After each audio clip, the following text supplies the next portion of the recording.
Everyone's excited. Good.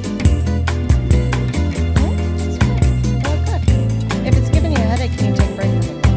Okay, I will.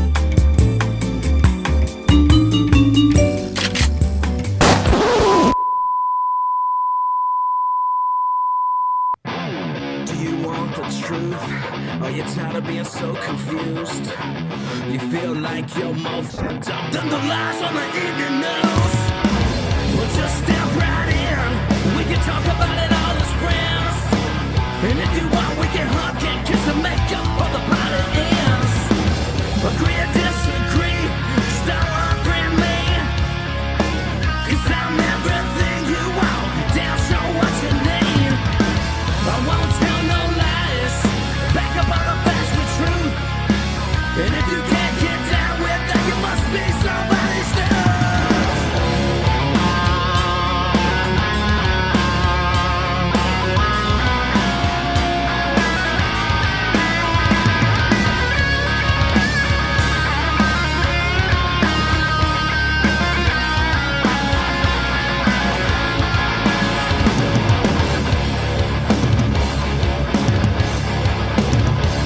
Thank you for being on the Don't Unfriend Me show. I'm sorry for the delay.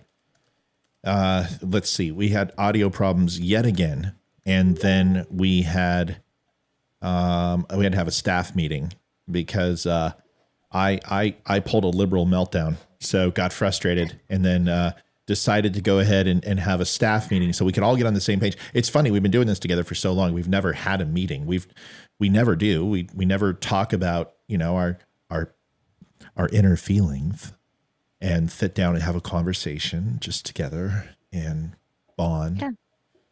And I it was felt the good. one who's the crying closet, so we're good. Amy was very positive. Leroy was horribly cruel and mean and said, you know, you're not paying me shit. I'm just here because I feel guilty. You know, the And- next time you want to discipline me, I think we should be in the hot tub, you know, pantsless, basically.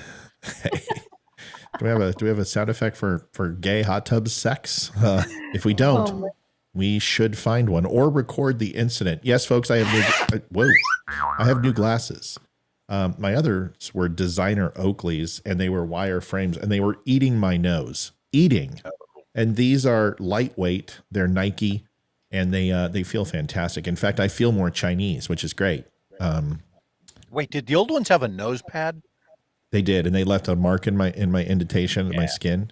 Did you always see that and wonder why? No, I've had those kind, and I hated them. Oh, they suck, and they give you a headache. This is like, this just sits on the bridge of the nose, and they're super lightweight. I mean, they're just like, they weigh like 2 ounces. They're nothing. So I'm happy. What were you looking at me weird that they make me look Chinese? Yeah, I didn't understand. They're Nike.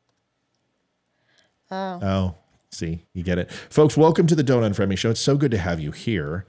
I know we're on Rumble. We are on Twitter. We are on Twitch. Who cares? Facebook, YouTube, and it's good to see everybody here. If you would like to contribute, we have a little phone number that you can take a look at and call. And it's one thing we forgot to check, Livy. It's one of those days, isn't it? Go ahead and try it now, pumpkin bread. Did it work? Try it now, pumpkin bread. Try it one more time, pumpkin bread. Holy shit. This is one thing we can't really check until Let's do that. Let's do the live. Matthew Spear. Hey, folks, this is Matt Spear from the Don't Unfriend Me podcast. Can you? What the shiznit? Why isn't it working, honey? Is it? It's plugged in. Just push the button one more time. Let's see. Hold on. Yeah, this should be working. No problem. Huh. Well, who cares? It is what it is. What is the phone number by chance? Well, Yes. I'm trying to find the damn thing. Hold on. 571 it's okay. 329? You know what it could be is that it's not sending the feedback to the. I'll fix it later. I'll fix it in post. Hold on. Phone number. Let me get it for you. It's 571 329 7576. Yes, it is. Oh, I know why it's not working. Hold on.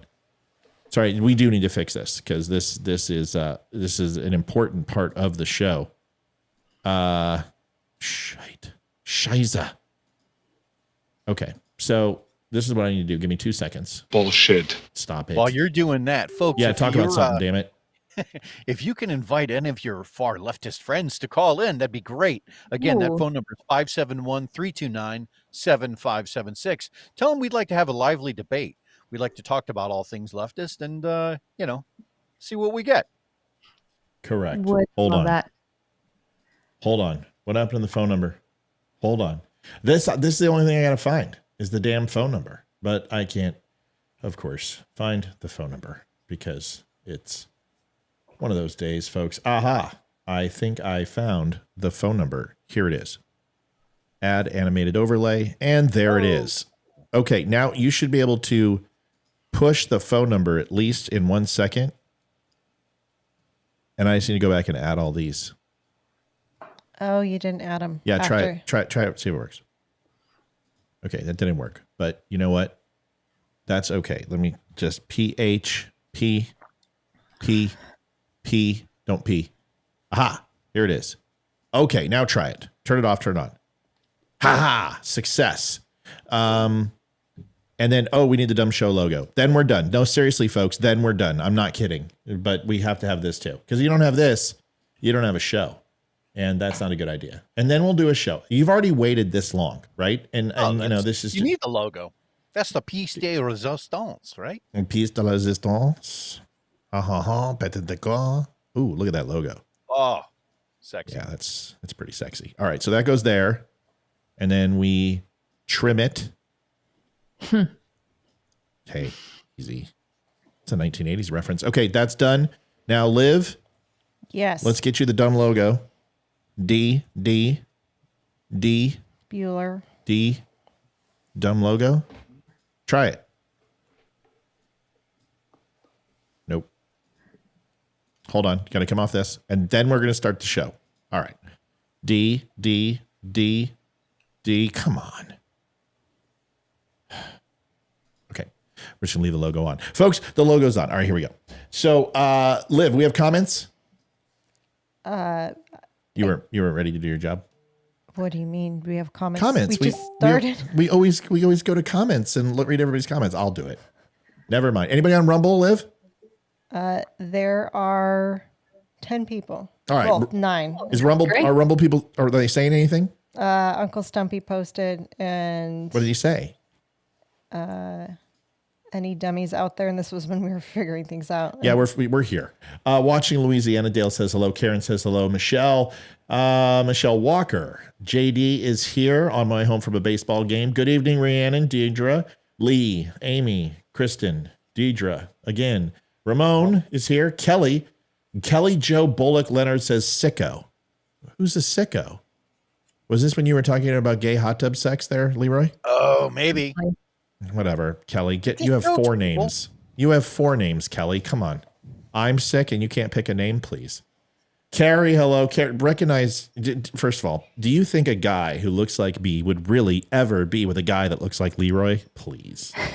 Aww. He's much too good. He's much too good looking. See?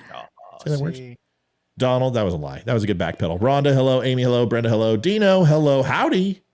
Kat is on. Rhiannon, we already said that. Olivia's here. Thank God. Sorry for the late arrival. Chris, hello. Benjamin, hello. Isaac, hello. Maureen, hello. Mel. Valerie, good evening from Pittsburgh, Pennsylvania. Absolutely love the show. You guys speak the way I feel. Thank you, Valerie. I think a train derailed there today. Yeah, that's true. Is she a Pirates fan? Yeah, because the Astros are going to play him. I wouldn't talk too much shit because No, I'm asking if she's a Pirates fan. she might be. Michelle says, I like them, Matt. I never buy those with the nose pads. Thanks. Carol Davis here. Hi, Matt, Olivia Leroy. Hello from Iowa. Hello. Christine is here. I love the glasses, but better without the hat. Yeah, but not this. My hair is all over the fucking place. What's the score? 8 to 2. 8-2, top 3. Yeah, I knew we figured something out last game. I knew it. So here comes the Stros. Once I get past game 10, it's going to start going crazy. Ladies and gentlemen, your Colorado Avalanche, #1 in the Central Division. Thank you very much. And literally have a very good chance of getting the West. Benjamin, hello. Chef Lady is here on YouTube. Sandra, Maureen, thank you for putting out the numbers. Sue. And Ramon says the phone number is 1-800-EAT-SHIT. That's Thank you, Ramon, for adding. Rhiannon says, "Oh, Matt said shit. Said shit in Dutch, in Deutsch. Deutsches. I thought it was German. Isn't Scheiße in German? Isn't it German? Yeah. Yeah. And Dutch too? Why? What did you say before? It says Scheiße, but I said it. But someone said it's German. Dutch. German's not No, Dutch. German. Is German Dutch? Yeah, it's German. No. Scheiße is German.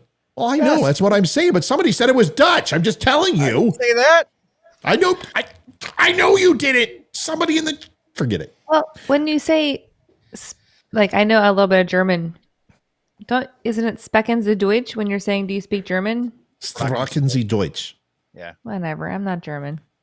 Oh, so Deutsch. Oh, I guess Deutschland. Deutschland. Deutschland. Deutschland. Right? So I guess it would be German is Deutschland. I don't know. I'm not a Nazi. We should ask some of the socialists in the group. By the way, folks, if you haven't had a chance, stop by and get your awake but not woke hat. It is kick ass. I'm telling you, it's a good looking front. It's got a great high front, which I love, and a good bill. The bill is solid. It's probably one of the best hats that I've had. I'm not kidding. It's really important to me that my bill can crown properly, because usually I get a baseball and I wrap it in rubber bands. Oh, it looks but this good. one, this one's just, I mean, it's no nonsense. All right, go get yourself one. And also, we got the new shirts, right, Liv? The Come and Take It and the Yes. and the Which I think I left him in the dryer. yeah, the assault weapon shirt are both. If you haven't stopped, the show's been killing it, by the way, as far as clothing. I don't know what's going on, but the last 3 days, people are buying clothes.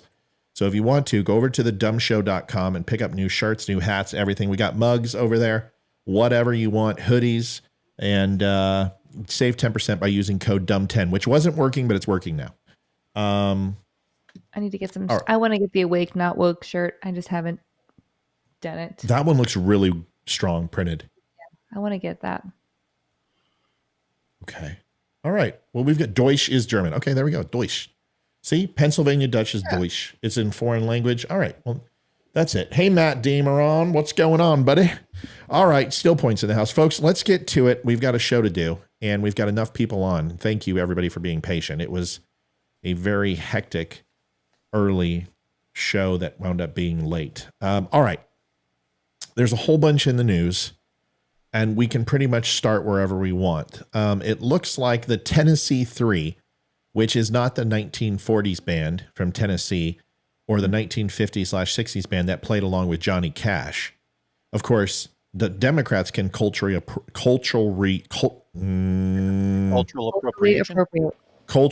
appropriate Johnny Cash's all-white band. But if it was the Tennessee 3 that was a barbershop black quartet, there would be hell. I mean, cities would be on fire. So it's okay to go ahead and steal from Johnny Cash, but you can rename the Tennessee 3, you ostentatious dicks. The Tennessee 3, it looks like one of the, well, I don't know what you want to call them, crisis actors. What do we want to call these guys? They are now back and have been reinstated. So making the Republicans look even more inept than they already were by backpedaling and reinstating. It looks like they're going to do an interim swear-in for the second gentleman. And they were seen walking to the steps like he's a modern-day Martin Luther King with hundreds of protesters behind him, and then walking arm in arm with the state legislature female. I don't call them by their names. I don't want to give these people any airtime, right? Because I completely believe that what they did was just add to racial tension in the United States today. I don't think it's had anything to do with racism. I think they were out of hand, ostentatious dicks, played with megaphones. And I did a show on it earlier today, and I was completely upset with Kamala Harris and the way that she went and racially baited. Want to get your guys' thoughts on this. Now, Carrie reached out to me today, one of our viewers, and I was recording the Kamala Harris, which is hilarious. I was recording the Kamala Harris show, literally putting these guys on notice. And she's like, I want to debate you tonight because I don't agree with your disposition. I think Olivia should be the moderator. We'll each get 2 minutes, and I can tell you why it was a good idea that they expelled these guys from the legislature. And I said, well, do you know my position? And she's like, Yeah. And I said, well, you and I don't disagree. The only thing I said is Republicans screwed up because they didn't take all three of them off. And then I thought that the punishment was way too severe for what they did. It should have been 30 days. And lastly, Republicans should have come out unified and had a press conference and said this on national TV of why they were removed. Want to get your thoughts. Have you guys had a chance to think about this in the last 72 hours? Have you reversed your decision? Amy, you go. No, I haven't reversed my decision. I agree with you. I don't have a lot to add other than this is, I think things are just really ramping up across our nation. And I think this is just another thing to add fuel to the fire. And it's a little unnerving because we have not been a racist nation. I mean, growing up, there was, I do remember racism happening as a very small young child, but that was 100 years ago. But it was never a hate crime. It was just people being nasty and rude and not educated and just, they didn't know the facts, right? They were scared. Is really it similar to the way another. people are treating transgenders now? Like all No. transgenders are like, you know what I mean? I mean, because Yeah, I get that, and I don't want to come across that way with transgenders either, because I know that I have a hard stance and a hard line with transgender and the whole movement right now. right. I don't hate transgendered people. I have nothing against No. the transgendered adults that want to be whatever they identify as. I don't know. I don't understand it at all. I truly don't understand Right. their mindset. But I do have a story about that I it's heartbreaking. It happened to a friend of mine. And do we have time for that really quick? It's totally off. Sure, of course. left Listen, field we've here. only wasted an entire hour already. I think we're fine. Go ahead. So I was with some girlfriends this weekend. We were having lunch, and Wait a second. Wait, it's not girlfriends like holding hands or girlfriends like that? girlfriends just like holding hands. We were having Oh. lunch, just catching up because scissor. we don't get to Got see it. each other a lot. It's So all right. We still want to hear the story. Go ahead and tell us.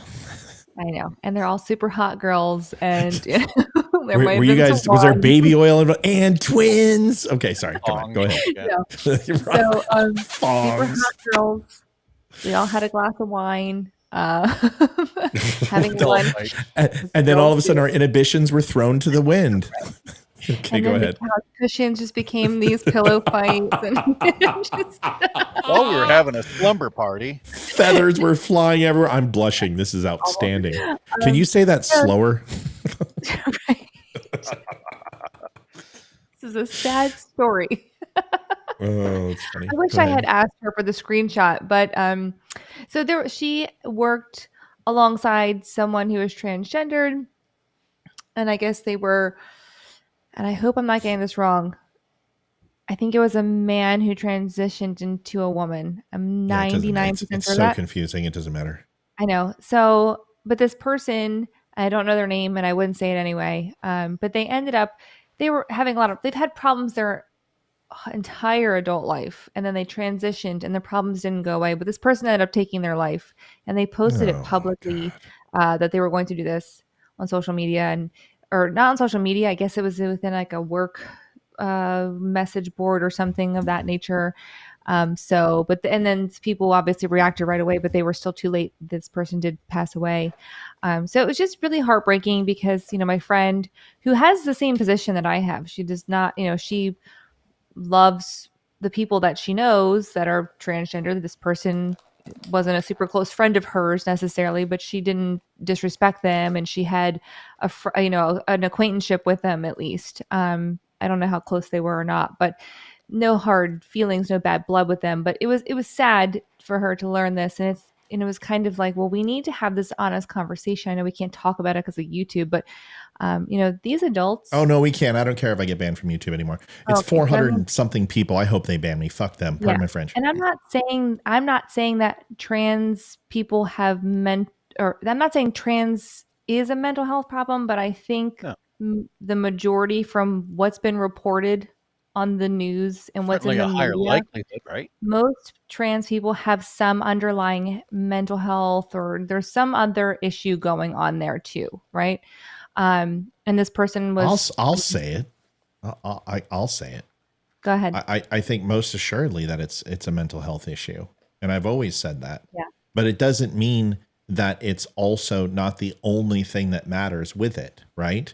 I think Right. there's other things that need to be included. Is that genetically there might be a disposition where people are more inclined to have female thoughts and female feelings. There's also the whole thing of having male female brain. They talk about that. It's actually, some people think it's a clinical condition that certain portions of the brain are more adapted to female. And Leroy's talked about this with femininity.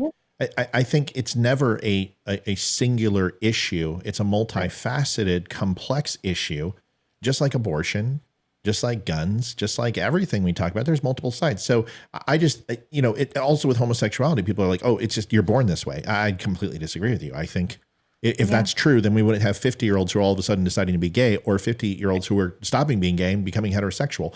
It's an amalgamation of many different things. So I'm with you on that. And I'm not afraid to say it, that mental health is a part of the equation. Of course it is. It has to be. Go ahead.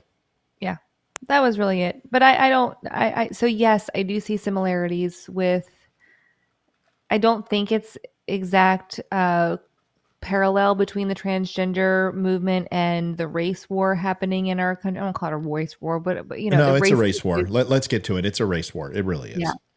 I just remember growing up in TV shows and normal everyday life, every color, every gender, whoever you want to, it didn't, no one batted an eye about who was sitting at the table across from you, who was sharing a classroom with you, who was in the grocery Yeah, store nobody with you, cared. who was riding the bus with you. No one made these issues because no one cared. People cared about the people and what they had to offer and if they were a good person. And now we are being told that if you're this color, you're this way, and if you're this color, you're this way, and if you're this color, you're, you have these set of qualities, and if you're that color, you have these set of qualities, and if you're this color, but you come from this part of the world, you're this way, and if you're this color, you come from this part of the world, then you're that way, and you have these person. It's like, no, anyone can choose to behave and be what they want to do. It's a choice on our actions. It's a choice on what we amount to. And yes, it's harder for a lot of people than it should be, but that's fucking life. Sorry for my language. Yeah. No, it's fine. And to switch gears, but not switch too much. We talked about a passing of a friend. I didn't know Mike Day. I never met Mike Day in my life, but Mike was a United States Navy SEAL, retired, and was shot 27 times and survived that. And he just recently passed away. So the team community lost a noble part of the brotherhood. So Godspeed and long live the brotherhood, I guess is not my mantra, and not something that I've earned the right to say. But in this case, I think it's okay to say long live the brotherhood, considering what he meant to the SEAL team community. Leroy, your thoughts on the first conversation that we were having, if there's any, if not, let me know. So, what Amy was talking about identity, it seems like the people that struggle with self-identity when they have those crises, I think the term that you were both looking for was gender dysphoria. When people don't know who they are, when they're given this spectrum of choices to say that society and let's face it, your doctors are basically saying you can be whatever you want. That's very different than the people who approach life from the stance that they're very sure of who they are and they know their purpose. And when you are struggling with that, when you have that self-identity crisis, I don't know why it just popped into my head, but there was a French sociologist named Emile Durkheim who kind of studied how suicide works, and oddly enough, the people that have the most choices in life, the most freedoms, and I'm talking on like a big bell curve, so countrywide bell curve. Those are the people that more often than not they end up in severe depressed states, and they're more likely to commit self-harm because of the choices that they have. So it's one thing when you're struggling with this self-identity and you're presented with, oh, I can do anything. People like that, they can get depressed more than anyone else, and it's sad. Well, Yeah. it's a really good point, and what I want to do is I want to clarify. So before YouTube bans me, is that I wasn't really struggling to find the word gender dysphoria because I think it's redundant to what the actual issue is, and I think gender dysphoria is a clever way of saying mental illness. And the reason why is I want to make my point. Gender dysphoria is a term that describes a sense of unease that a person may have because of a mismatch between their biological sex and their gender identity. This sense of unease, dissatisfaction may be so intense it can lead to depression and anxiety and have a harmful impact on daily life. Now, the reason why I say it's mental health is because depression and anxiety are mental problems. It doesn't say you're going to get polyps. It doesn't say you're going to get corns on the bottom of your feet. It doesn't say you're going to grow an elbow out of your forehead. It's not a physical issue. This is a mental issue. Yeah. And it's aligned with depression, and anxiety can come from this, but it's less than that. It can also create social dysfunction. It can create habitual drug use and people who are more prone to participate in drug use. It can have a survivor syndrome from sexual assault where they replicate that through job professions. And there's many things that come along with this. And we need to understand that when somebody says that transgenderism is a mental health issue, it's not insulting somebody. It's not a negative thing. Just like if I told somebody that it's TDS, that your service in the military and your time in conflict has created a mental health issue with the way that you function, it's not an insult. It's simply saying that you need to be aware that this is not considered a normal function of human nature. Right. To literally freak out when a plate drops or a spoon clatters, and therefore we need to get you some help so you can function normally in a society. Now, if my thoughts are when I say a mental health issue, it's not to cure or to fix somebody, it's to help you cope with all the other things that come along with being a transgender. And that is what most people are trying to say. And the other thing is that if you need me to qualify who you are as a person, then perhaps that's the problem to begin with, because I've never had anyone come up to me and say, "Hey, Matt, you're a man." Right. I've never had, Leroy doesn't call me and goes, "Hey, dude, I just wanted to talk to you and let you know something." Well, what, honey? You're a man. Oh, thanks, baby cakes. I appreciate. Oh yeah, that's well. If he's calling me to tell me I'm a man, of course I'm going to call him honey. That's how weird the conversation would be. It's not a conversation that would take place even between two guys who are gay or two lesbians or two trans. Who does that? Nobody calls and just says, "Hey, you're just a woman." "Hey, Amy, I wanted to tell you you're a woman today," and you're like, "No shit, Sherlock. Of course I am." But when it comes to being transgender, you need affirmation, and somebody would call and say, "Hey, I just want to let you know that you're more of a woman than any other woman I've known, and I love you." If you need to say that, then there's the rub, right? You need confirmation that you're a female, then you're not a female. It's no different than the girls who are super skinny who think they're fat. Yeah. There's Right. There is no difference. And I don't know what's happening in our society, because my daughter has been telling me things like, "I have a big belly," or "I have big legs." I'm like, first of all, you're 6. You weigh, I don't even know. She's not even 50 pounds soaking wet. She's the tiniest rail thin thing ever. But that's how she's built. And I was the same way when I was her age. So like, I'm not worried about her weight. I'm not worried about how, but we try to teach body positivity in our home. We don't tell our kids that they're perfect, obviously, but we don't shame them in any way either. So I'm like, where are they? And they don't get a lot of outside influence on TV and stuff. So I'm like, how in the heck is this happening to my 6-year-old who is just the most innocent thing ever? So I can't imagine what it's like for teenagers who are on the apps and like social media all the time, like how stressful Hayden's been doing this to Olivia a little bit, like saying how big her butt is, and but Hayden's not saying it to be mean. But Liv, come on, help me out here.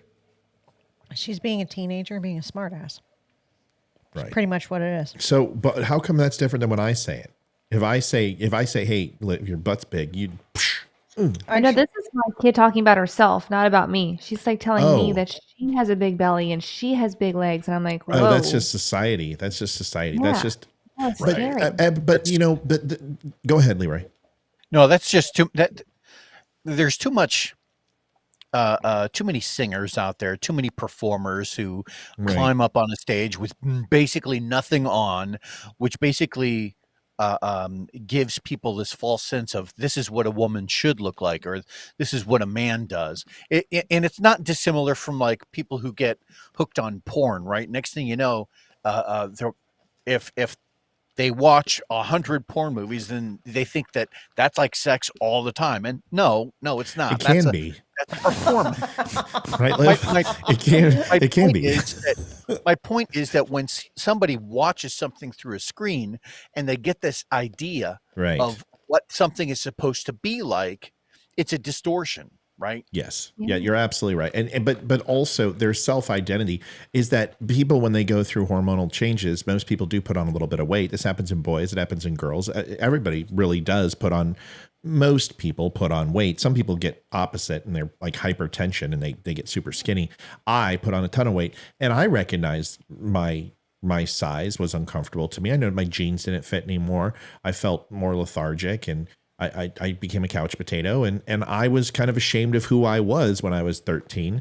And I remember going through that transformation, and I didn't have anyone fat shaming me except for my dad later in life, but I didn't have I didn't have that at that age, but I kind of put that on myself because I would look at other kids and realize that I was different. Now, this is what happens with kids who are brought into societies that are more predominantly white, and they're African American or Hispanic, and they feel some sort of inferiority. They look at the and this, I'm not being racist, I'm just being honest. And they come from maybe a prototypical a poorer neighborhood and go into a more expensive neighborhood, and the white kids have cooler cars or cool dresses or shoes or toys that they don't have, and you can get an inferiority complex.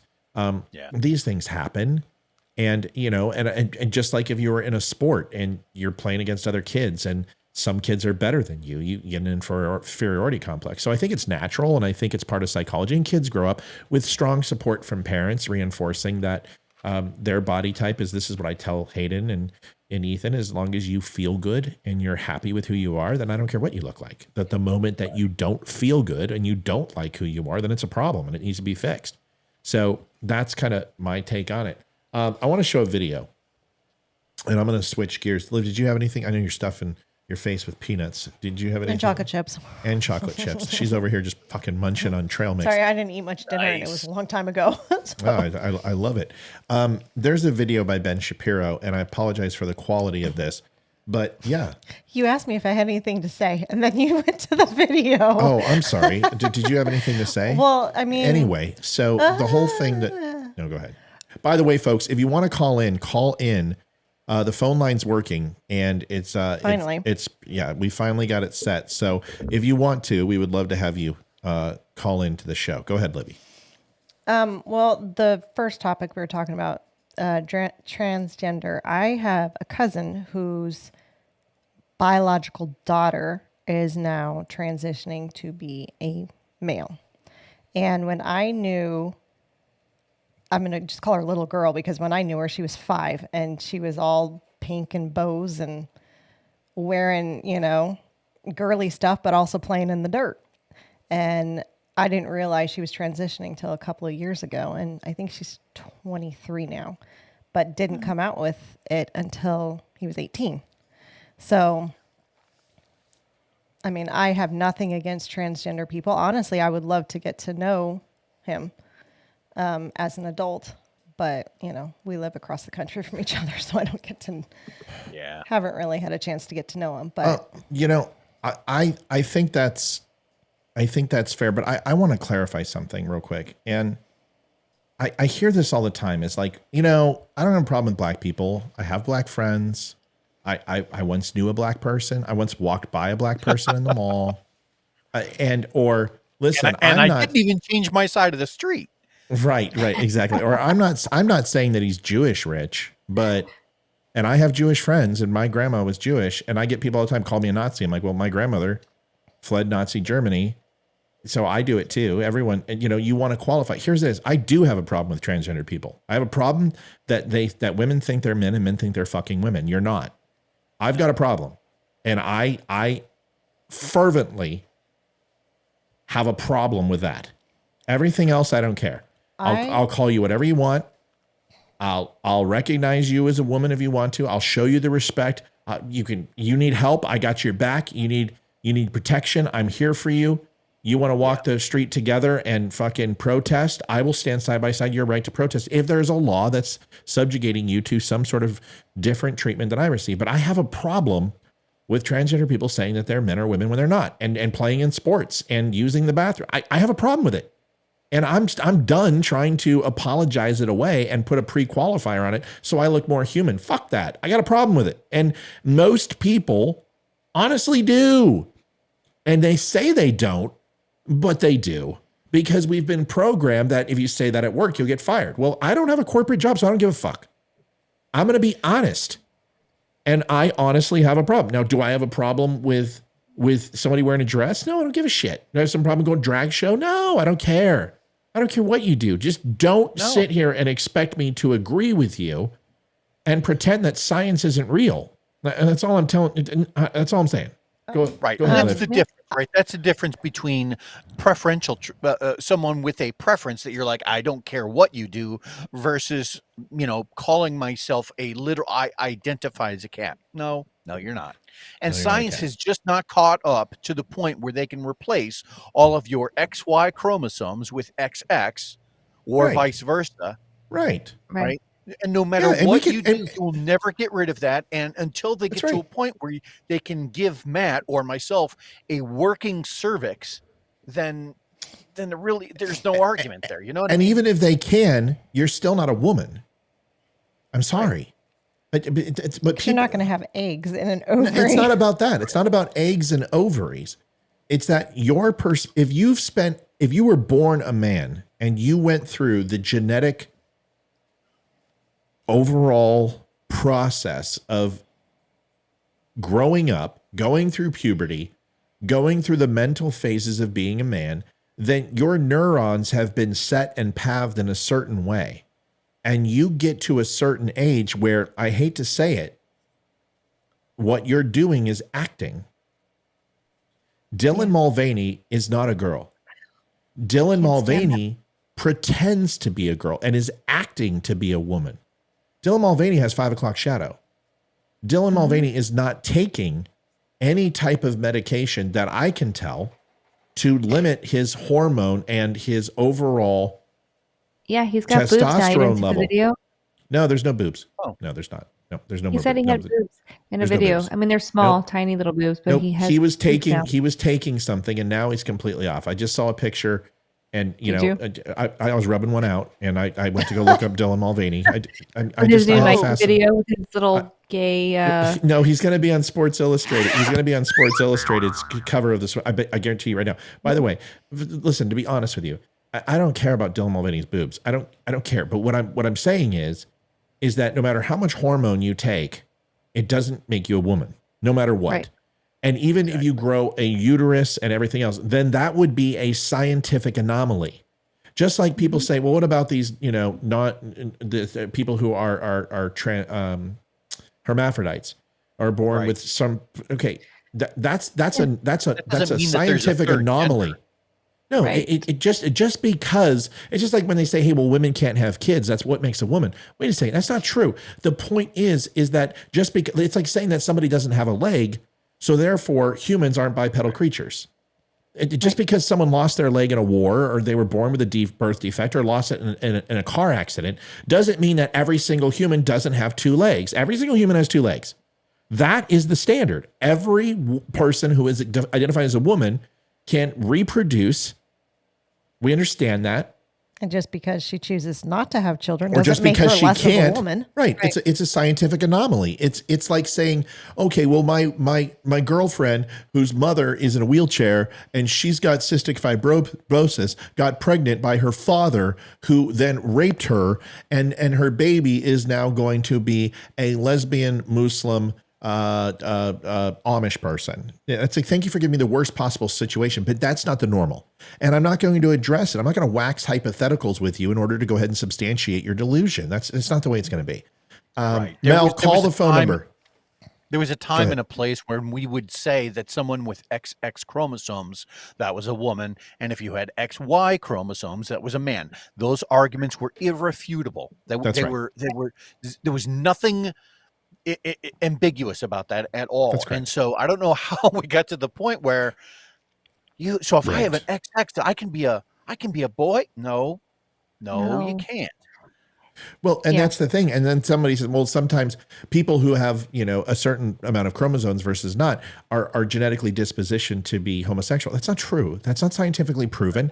And because there's plenty of people who have an extra chromosome or don't, and they wind up being lesbian or gay also. Listen, man, I'm one Barry Manilow back rub and some baby oil and maybe a good steak dinner from being gay. So, don't sit here and tell me that it can't be done. Barry Manilow is a smooth mother.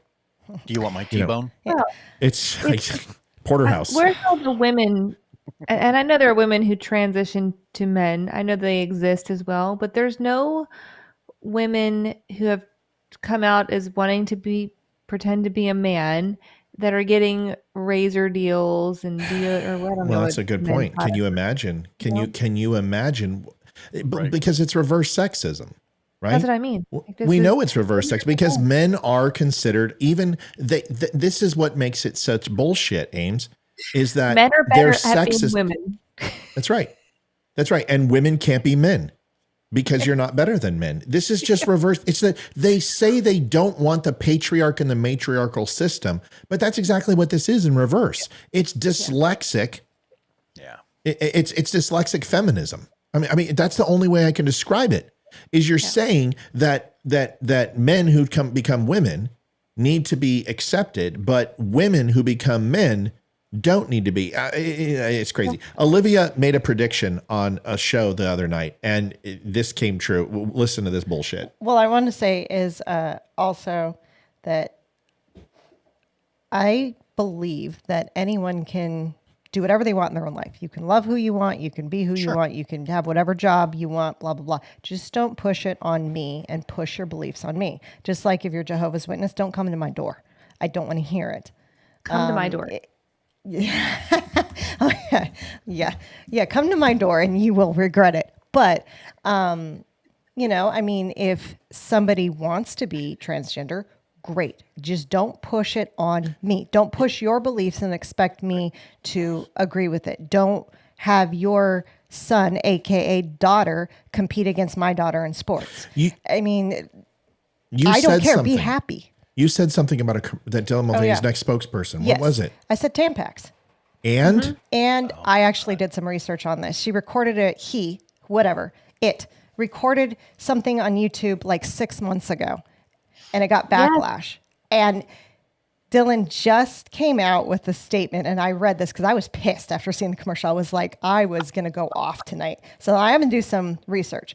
Apparently, I don't know. I didn't watch the video that he made a few months ago, but the reason he says he carries tampon is a few months ago he was in the bathroom and a woman asked if there was an extra tampon because they needed. And Amy, you know what that's like. I watched forgot the one, video. and holy cow!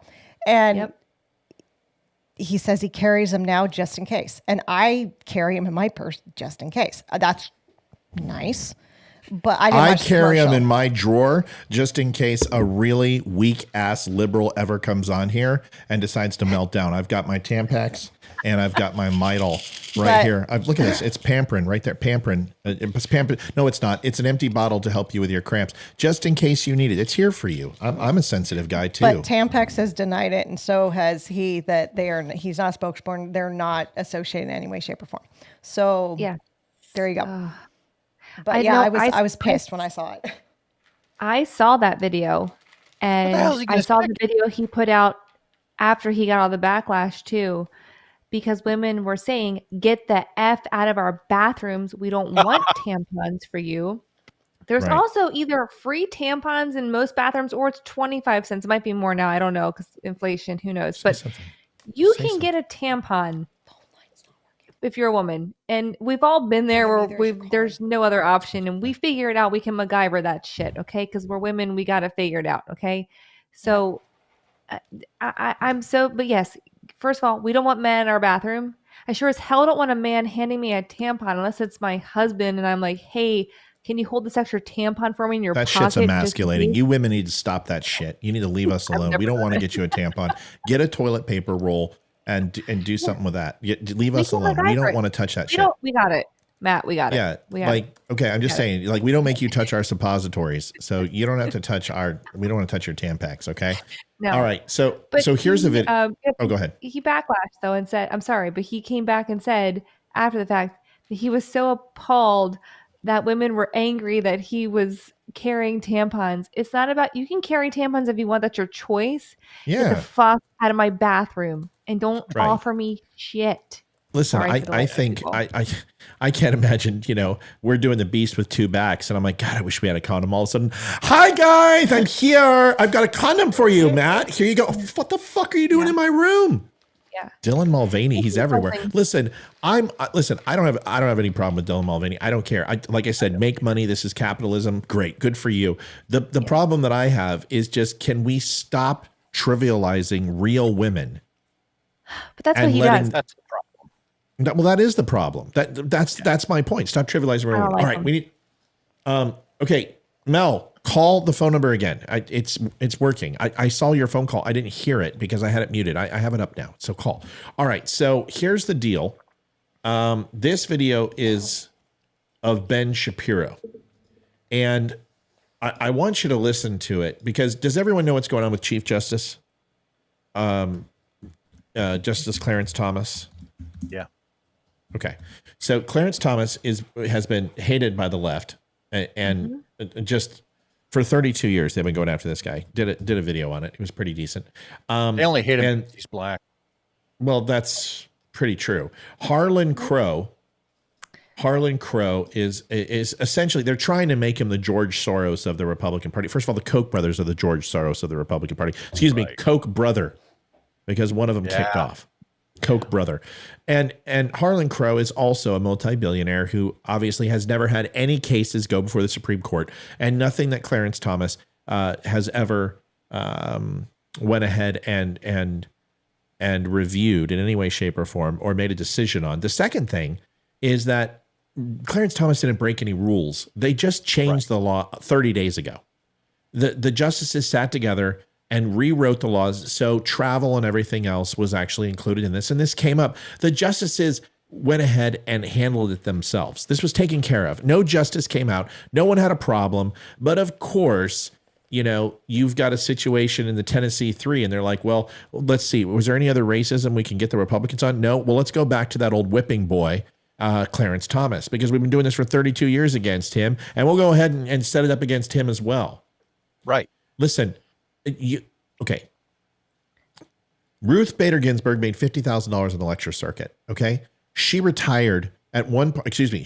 Not retired. She at one point net worth was $34 million. $34 million. Please explain to me how she got $34 million. And if she did, you're telling me by her putting it on a T&E report somehow makes her resistant to influence? Give me a fucking break.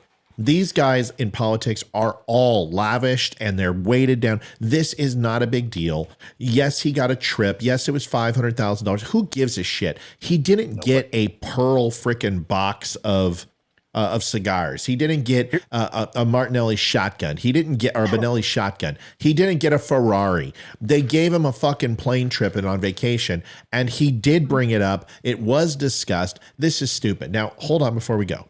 And Mel, I'm going to get you on the phone in just 1 second. Mel, can you hear us? Yes, they can. Okay, great. Hold on, Mel. I'm going to mute you up. So, Hi, Mel. so we're going to watch this video, and Harlan Crow. I I don't care about Harlan Crow. I don't know anything about the guy. I don't need to know anything about the guy. I don't give a shit, okay, at all.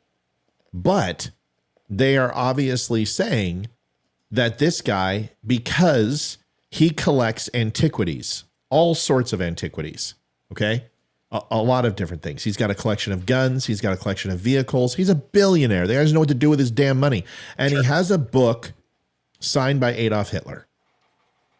And people are flipping out like, just because you own something, you're immediately associated with being a Nazi because Adolf Hitler signed the book. Now, it's not something that I would own, but he says he collects communists and socialists and fascist stuff because he hates them and he doesn't like them and he collects parts of history. Now, if this were true, that all of a sudden, because you touch something, you're associated with it, then we would have a situation that from 1937 on, anyone who owned a Volkswagen, which is pretty much every fucking hippie, would be a Nazi too. Because if people don't understand this, the Volkswagen was the Nazi mobile. Or own a pit bull. Or own a pit bull. Let's watch this real quick. I think Volkswagen literally translated is the people's car. Right. Correct. Or it's the hippie Nazi, which I think is more accurate. Here is the video of Ben Shapiro. I apologize for the lack of quality. It's not my fault. I didn't do this, but here it is anyway. Take a listen.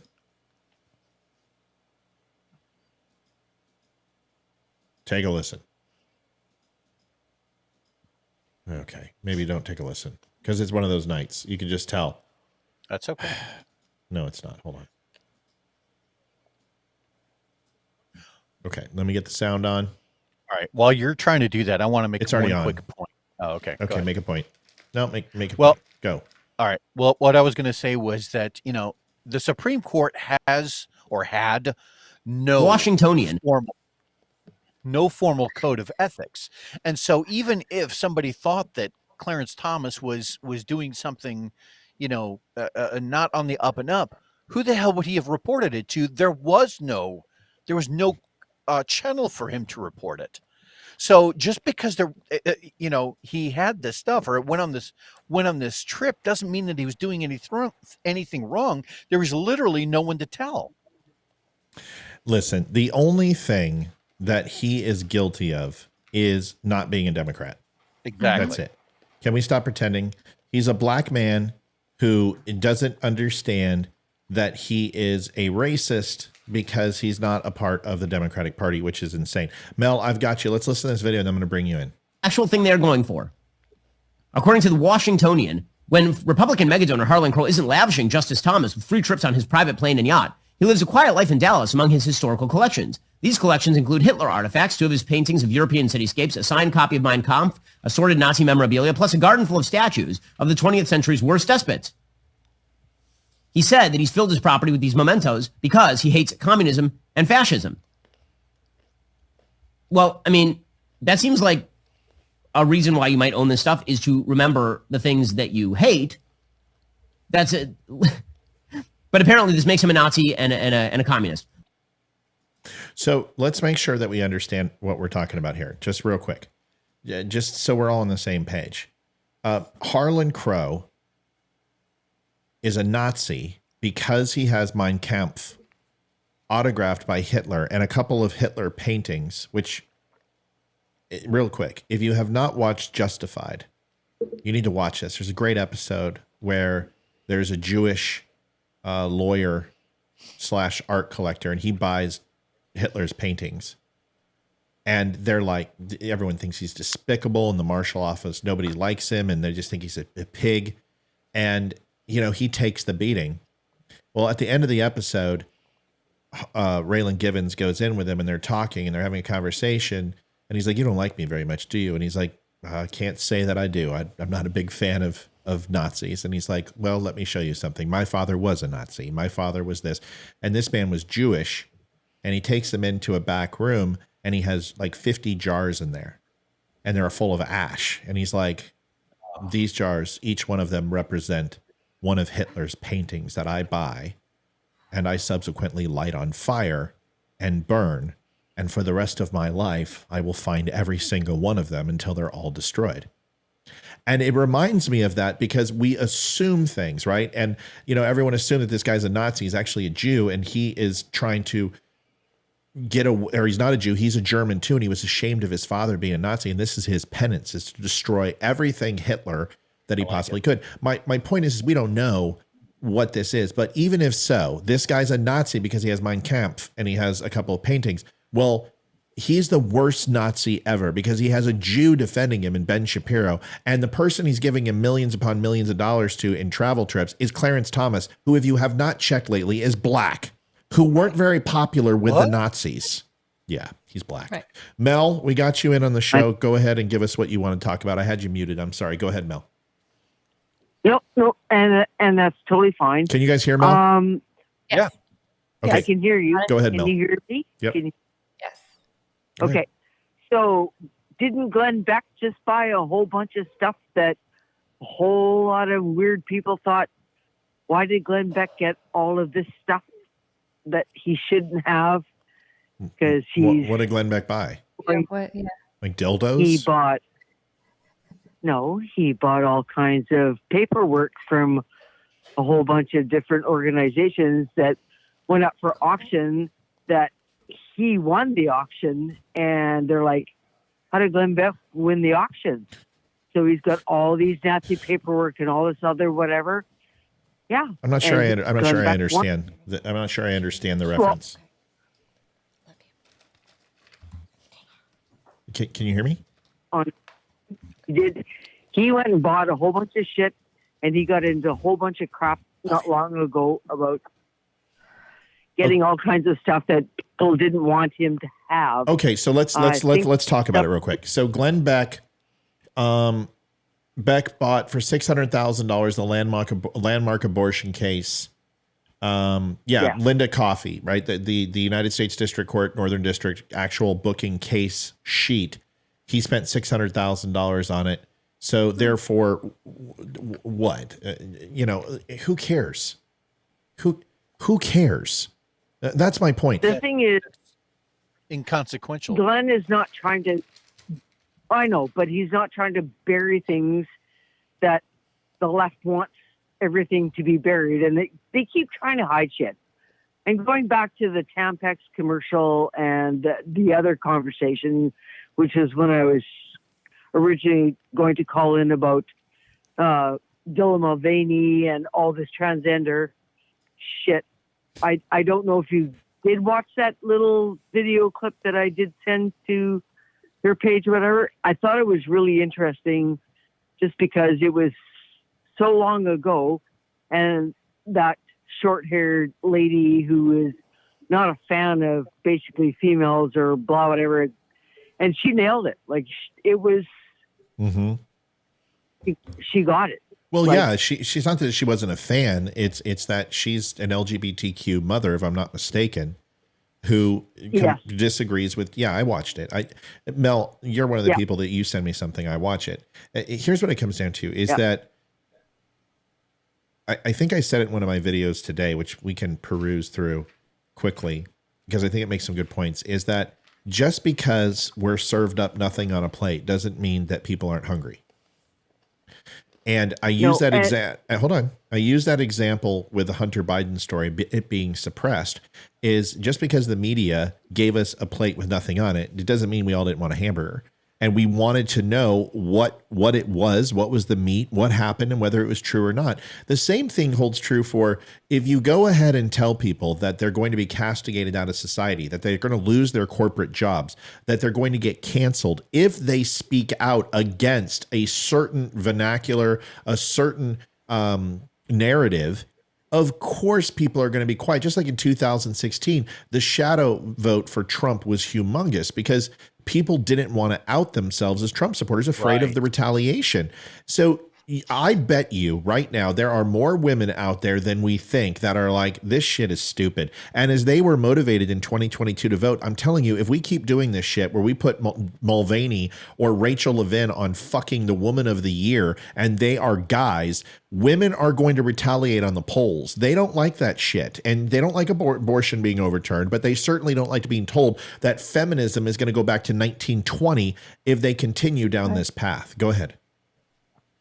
well, it's going to go back before 1920 because you got Rapinoe and all the rest of them coming out going, oh, well, we support you, whatever. I'm like, you're only fueling the fire. Like here, like I'm at a conundrum of how this is going to transpire. Like, and my other question is, why is it so many males are wanting to be females?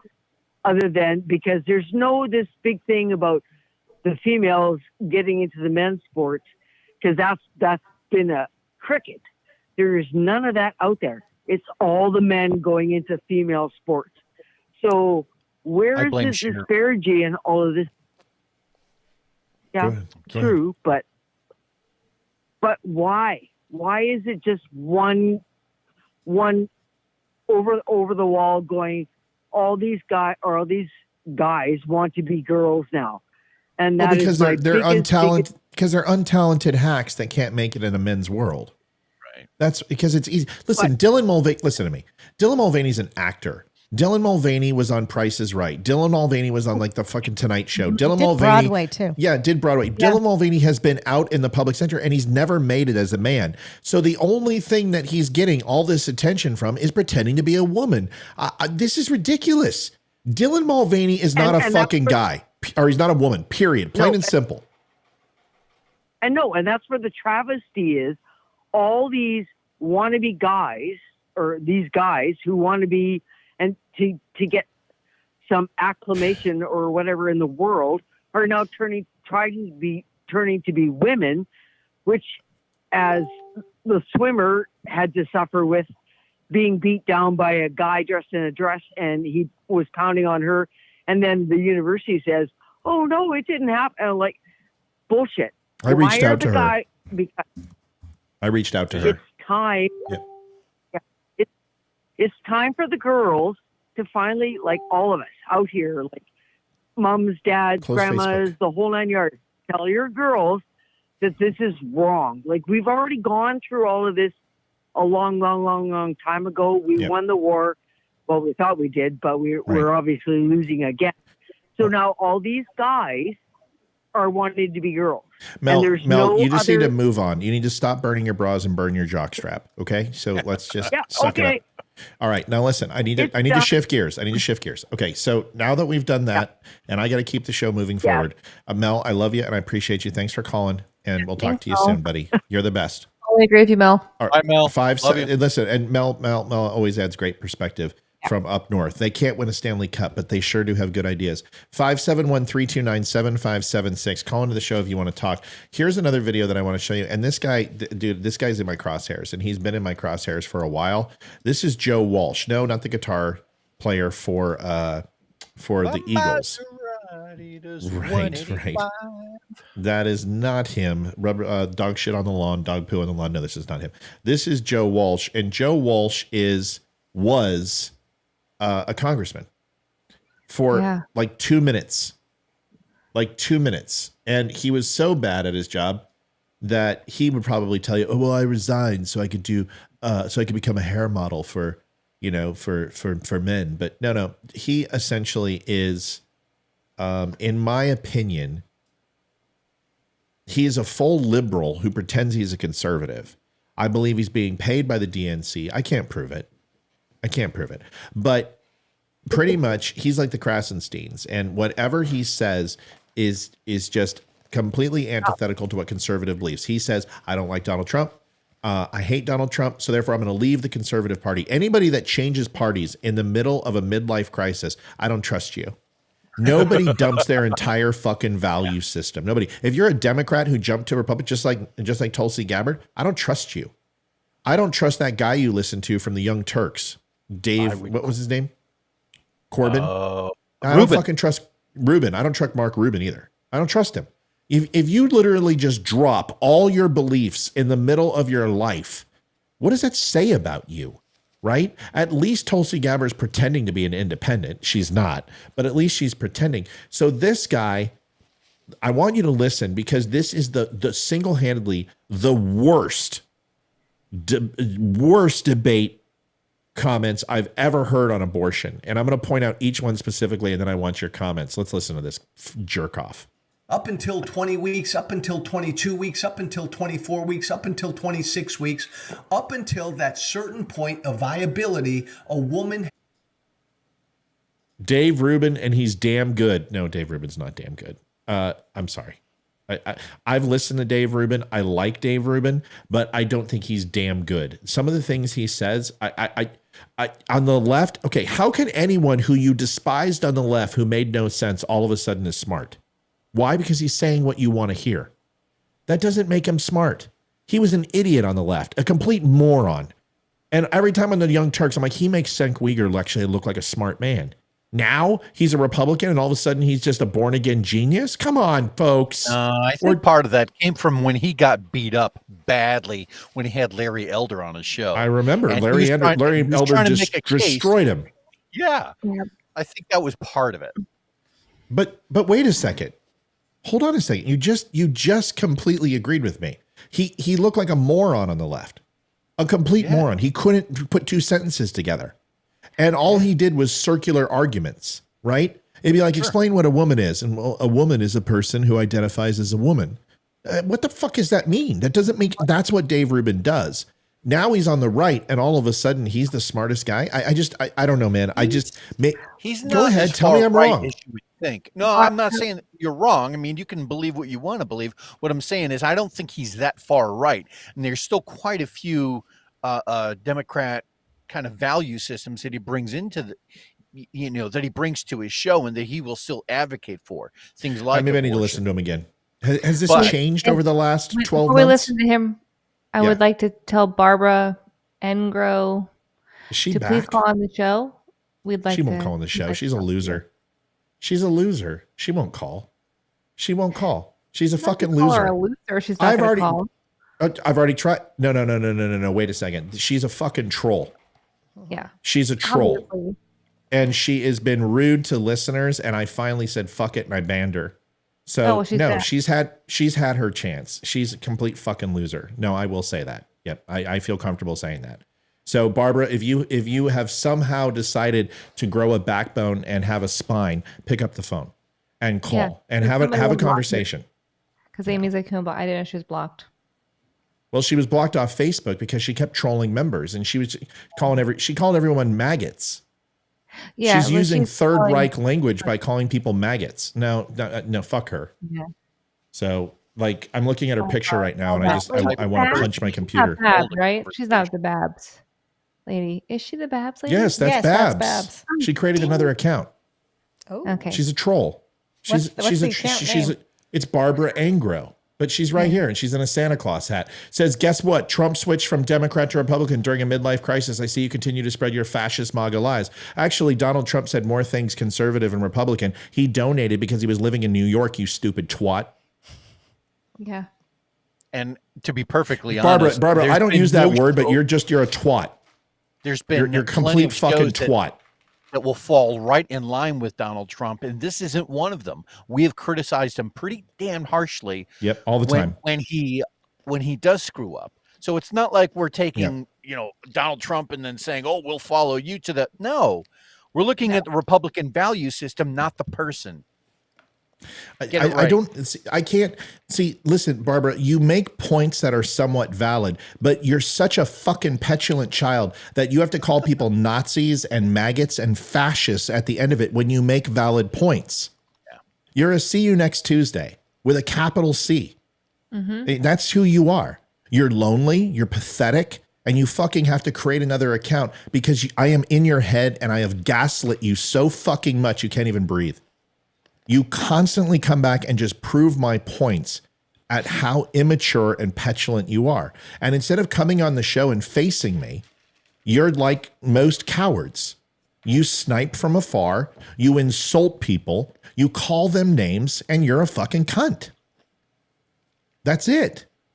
There's no other way around it. That's what people who are cunts do. So if you don't like being called a cunt, come on my show and prove me that you're not a cunt. Otherwise, you're a cunt. There's 6 times I've called you a cunt. You're a cunt. Your adulation is fantastic tonight. Have I not made it clear who you are? Because if you were a cocksucker, which I don't use that word, and you were a guy, I'd call you a cocksucker. It's the worst, most degrading thing I know how to use because you call people maggots. You malign with the Third Reich. You're calling people Nazi and fascists on my page. You're what's wrong with society. So if you get to call me that, you're a see you next Tuesday. Now, I'm told that as a man, you're not supposed to call a woman that. Is that true? You're not supposed to call a woman that? Well, you're allowed to call people Nazis and fascists? I don't care if you hate the C word. I don't care if you hate the C word. I don't care. You know what word I hate more? Fascist, Nazi, homophobic, xenophobic, transphobic. I don't care if you don't like the word. I don't care. That person has lambasted and labeled people on this show who are kind, nice, loving, Christian conservatives. I'm not one of them. I don't tolerate that shit. You don't spread hate on my page. And if you do, you're a see you next Tuesday. If you don't like it, leave the show. Don't care. I never use the word. Tonight, I'm using the word. Okay? I'm not offended by the word. I just want to put that out there publicly. I'm not offended by the word. Not you. There was users. No, I'm just saying there's a lot of women who are like, I'm offended by it. I'm not offended by it. I've actually called women that who deserved it too. And that's always Here's the problem. Viewers who are listening, you have a problem with me actually saying this word is reserved for the worst people in the world. I will never, ever, ever call a woman that. I can't. I won't do it. And it's against my credo. But I have watched this lady literally say the worst shit to people that I think I've ever seen a listener say. And you have her here calling people Nazis and fascists, calling people maggots. And you're offended that I use see you next Tuesday. I don't understand. I don't understand. I'm sorry. I don't get it. Why aren't you offended that someone called you a Nazi or a fascist? Oh, well, she's just being, just like all liberals. You know what? Call them out on it. I don't know what to say. Hey, Babs, if you want to call in and you don't want to talk to Matt, you can talk to me. Oh, that's not even a fair fight. That's not even a fair fight. And me. I'm sorry. Yeah. You can talk to me and Amy, or excuse me, as I would correct my children, Amy and I. I'm not going to, my blood pressure is absolutely fine. Sorry, folks. I don't care. My blood pressure is absolutely fine. I have no problem calling somebody that name if they deserve it. I'm sorry. Whether you like that or not, doesn't matter to me. 200 people online really don't care. And I don't care. So hopefully she doesn't come back. Okay. Or she can call in. That's it. That's it. Next topic. Has a right to choose to do what she wants with her body, but you reach that point of viability.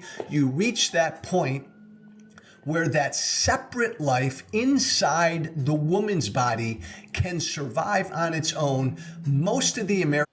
All right, so I want you to listen to Joe Walsh. A false argument there. Oh, I know. Just wait. 20 weeks, up one more until time. 22 weeks, up until 24 weeks, up until 26 weeks, up until that certain point of viability, a woman has a right to choose to do what she wants with her body. But you reach that point of viability, you reach that point where that separate life inside the woman's body can survive on its own. Most of the American people accept and approve of restrictions on abortion after that point. Up until 20 weeks. So you notice that one thing that he says is that life, right? He's saying that there's life. He just said life multiple times. Sure. Whether it's 8 weeks, 16 weeks, 25 weeks to 50 weeks, whatever it is. Okay. And then says, most assuredly, with a giant exclamation point, that life is either viable or not viable at a certain point when the baby can survive on its own. So let me just tell everybody really quick. Is that like 16, 12? 16 maybe? years old. Yeah. I know my 10-year-old would die. 18 years old? Yeah. 22 years old? Some 25-year-olds would die. I think she's on YouTube. None of us can see her. She is on YouTube. Oh, so we can't ban her. You got to. Oh, well, I'll just take care. You know what? I'm not going to ban her. I'm going to let I'm going to let everyone see who she is. And then what I'm going to do is we're going to go ahead and catalog all the things she said and let everyone go ahead and see it so people can go ahead and clutch their pearls that I use the C word. I'm sorry. It does not matter to me. It does not matter to me if people are offended. You do not call people Nazis. You do not call people fascists. You do not call people maggots. You don't call them homophobic, transphobic. Enough of this shit. I'm sick of it. I'm sick of it. Fuck her. Okay? And everyone like her. I'm not going to kowtail to these people. It's not going to happen anymore. If you want to call my show and have an intelligent conversation, that's fine. But if you're going to call me a Nazi, then you've got some serious fucking problems on your hand. And I'm going to tell you exactly what I think of you. I don't care. That's not a woman. That's not a woman over there. The moment someone starts using that kind of language where it's just that acerbic, just throwing out random names just to try and offend anyone, that's not somebody who's really capable of having an intellectual conversation. They just don't belong in the show because they can't formulate two words that are kind, or come up with any sort of logical point. You just can't do it. Right. Cindy Young said, why is it okay to tell women they can choose to kill their child? Exactly. Right. That's a really good point. It's murder. He just openly admitted it. He just said it's life. So if it's life, when is it acceptable to murder a child? Then you have to let all these mothers who have murdered their children out of prison because you're okay with it. Can you give me a brief synopsis of the video? I couldn't hear it because I was trying to find her and ban her. So basically, let's listen. It's 30 seconds. It's not going to kill anybody. Listen, I got to make one clarification. I understand people don't like the C word. Okay? I get it. But this whole thing where that we go low or we go high when they go, fuck that. Mm-hmm. If liberals want to fight, I've got no problem bringing it to their doorstep. I've got no problem calling them out for who they are. The reason why Barbara won't call is because she is a lonely, pathetic human being who every man on the planet has rejected. And she's taking her anger out on everyone who she blames. And unfortunately, I'm not a punching bag. She is my mother, and I'm not going to tolerate people like that. Anybody who sits there and calls friends of mine or people who I care about Nazis, you have no fucking clue what the Nazis did. I recommend this is what you do, Barb. You get off of this channel, and you need to go and watch some YouTube videos of the Holocaust. And you need to see the teeth in the ashes that popped out of people's heads like popcorn. You need to look at the empty cyanide canisters. You need to look at the showers. You need to look at the feces. You need to look at the distended stomachs of Jewish people who were tortured. You need to look at the rape and the experimentation that went on, from removing genitalia to doing transplants of organs while people were alive, genetically altering babies at 6 months old. You're a fucking horrible human being. And the only word that I could possibly find to go ahead and describe you is the C word. This is an emotional topic for me. And I can't stand Nazis. And how dare you call anyone on this show a Nazi, you fascist bitch. Here's the video. Up until 20 weeks, up until 22 weeks, up until 24 weeks, up until 26 weeks, up until that certain point of viability, a woman has a right to choose to do what she wants with her body. Boom. Her body. So he's saying up until that baby comes out of the uterus, you can murder that kid. That's what he said. That is, am I wrong or right? Yes. That's what he's saying. Here's the last part. You reach that point of viability. You reach that point where that separate life inside the woman's body can survive on its own. Most of the American people accept and approve of restrictions on abortion after that point. This You know, it's this weird guy because held public office.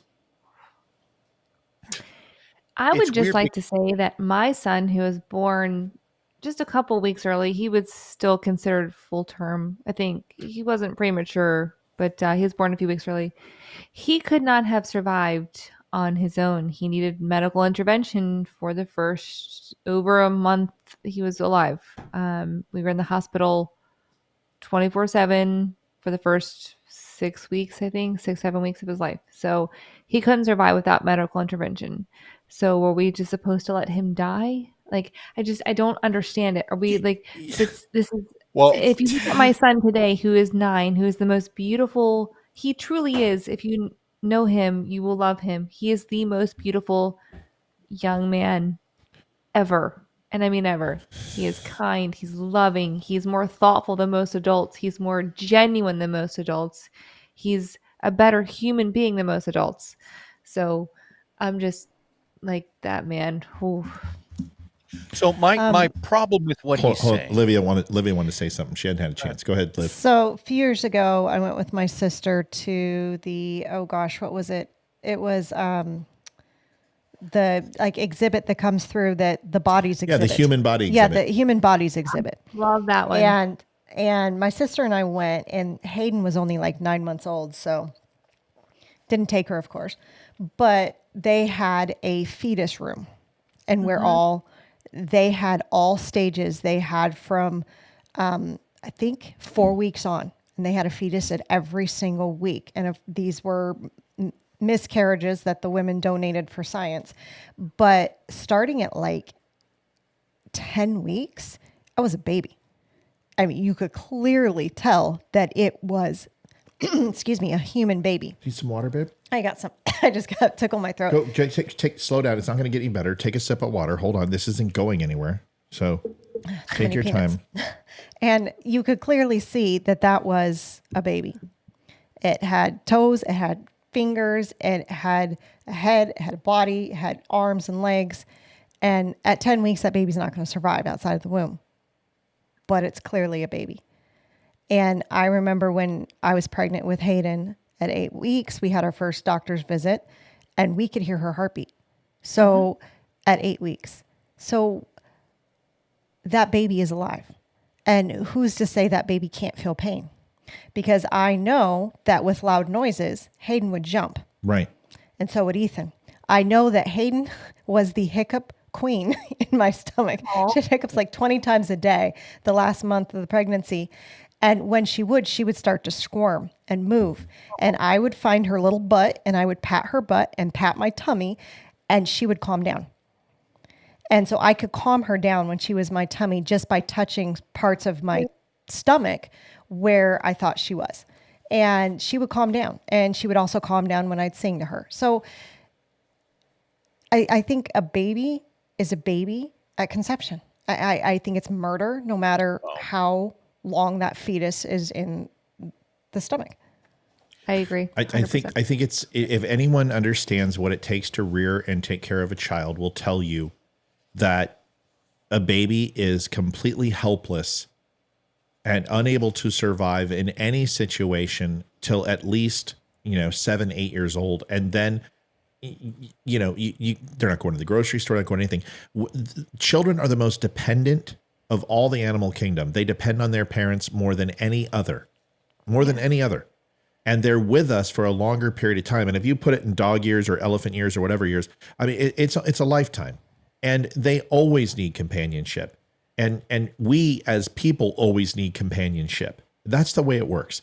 So to sit here and say that a mother has the ability to kill somebody is ridiculous. We've talked about this 100 times. Either you believe in the Constitution, you believe in the law, that everyone deserves the right to life, liberty, and the pursuit of happiness, then life is the operative word. Leroy said it 100 times. Leroy, go ahead. Well, what I was going to say was his argument also doesn't make any sense. To Olivia's point, one question would have blown his argument completely apart to the point where he'd be fumbling over his words. And that is, okay, so when is it a separate life? If you can answer that with any sort of scientific clarity, I might listen, but the fact of the matter is, it's a specious argument. It doesn't make any Right. sense. If Of course. it was already a separate life, you just don't want to acknowledge that because you want to have a number of weeks as a cutoff to say, oh, up until this point, we can murder it. And then you need So- to have the oh. definitive ability to say, if you're going to choose that argument, like, okay, up until 12 weeks or whatever they want to put it at, which I still think is horrible, and still is murder in my opinion, you can't definitively pinpoint how many weeks a baby is. They have a general idea, but they're wrong so many times. You know, I can't tell you, with my son, I was pregnant for a long time. I didn't know I was pregnant with him. With my daughter, I knew I was pregnant immediately, and I could pinpoint the day, the week, and everything. I was like, she is this many minutes of the day old. My son, I didn't know, and he was born a little bit early, but he was such a big baby. They could have been wrong about his conception date, Right. because he was the biggest baby in the NICU ever. It doesn't matter. Every civilized society has rules. Yeah. And for some reason, we have adopted convenience for what is right. And, you know, there's a simple solution. Stop having sex. Right. Yep. That's not the best answer. I mean, Use protection. It's not like it's 1800s for God's sakes. We have contraception. You can get on the pill. There's ways to do it. I don't really like the after morning pill, but it's a hell of a lot better than the alternative. But there's solutions here. This isn't your grandma's problem. This isn't your mother's problem. There are solutions to solve this. A pack of condoms and birth control cost a lot less than an abortion. It's not even about that. It's the moral cost of it, right? It's the moral cost. And of course, you know, liberals want to trivialize this and make this about, oh, well, every time a guy masturbates, he murders babies too. It's like, That's not true. It's not true, you moron. It's got to have an egg. You can come into a glass jar as many times as you want, and it's not going to be a baby. And even if it is, it's a stupid fucking argument. Well, the It's argument not a that separate life at that point. That's the problem. Right, but they're saying that it's- there's life inside sperms, that sperms are alive. It's like, okay, you know what? So are skin cells. So what? yeah, well, they say the argument is, well, until the baby can survive on its own outside of the womb. Well, the baby can't survive on the outside of the womb. Oh, and have it. Right. don't have it. And I mean, I to be honest, we could put my daughter out on her own, she'd survive. We'd put my son out on her own. No, he would not survive. And he's almost 10. Yep. There's no way he could survive on his own. Awesome. So, I mean, what's the argument to that? Okay, so my 2-year-old's throwing temper tantrums. They're not going to survive on their own. So can I just murder the 2-year-old now? Yeah, I mean, we might want to consider that law. So especially right now. and I'm not trying to hurry you up. What I'm trying to do is continue going on because we've got a lot to cover. Listen, Barb is no longer a part of the show. She'll find another account and she'll do it again, which shows that the only thing she wants is attention. People say don't feed the trolls. Folks, I always feed the trolls. And I will call, and that's not a troll. That is that's evil. It's just evil, man. You have no right to label people with some of the worst words in history. And I refuse. And I just can't stand people who do that. So if it offended people, me using the C word, I apologize for offending you. I don't apologize for using the word. So, and I can't offend you. Only you can allow yourself to be offended. But trust me, I think the word Nazi is a hell of a lot worse than see you next Tuesday. But that's just me. Getting to a couple more, and then we're gonna shove off. This is an interesting one. Hold on a second. Okay. Everyone has seen the Joe Biden videos of touching and smelling and sniffing girls, grabbing breasts of young girls, 12, 13 years old. And I'm not talking one. I looked up the compilation videos, and I won't put them on my show. I will not do that because I think sexually exploiting a child is wrong. Something Barb probably does all the time, but I won't. And I'm not going to sit here and say that Joe Biden is a pedophile because I don't know, but I will tell you that his decorum and his judgment is absolutely terrible. And I can tell you there's at least 50 little girls that he has sniffed, fondled, touched, put their hand under their chins, touched their breasts, put his hands on their side, their abdomen. I mean, it's fucking disgusting. And I will tell you this, if he ever touched my child, boy or girl, that way, I don't care how many Secret Service are there. Like if I saw him anyone touch my child that way, there's going to be serious problems. Yes, I could blur the kid's face because I wound up doing it for this one with the Dalai Lama. Because I want you to understand is that the liberals are making excuses for this, for the Dalai Lama. This is no joke. They're saying, oh, well, we don't understand his culture. And, you know, things are different in Tibet and they're different in this religion and they're different in how they act and how they, what? They're probably worse. I know a little bit about the right. culture, not fun, but yeah. And you're sitting here and you're making excuses and it's kind of like us banning a couple of black legislatures and not banning the white girl. It just plays into the stereotype that we're racist. Well, you sitting here and making excuses for pedophiles is also plays into the whole process that Democrats have a lot of issues with pedophilia, or that they embrace pedophilia as a protected class of people, which is coming out more and more prominently, whether you like it or not, because there would have been a time that if you told me that a woman is a man just because she wears lipstick and a dress, I would tell you you're effing crazy. Right. So it's not too far of a stretch. This is being defended by liberals all over, and it makes me absolutely sick. Here's the video.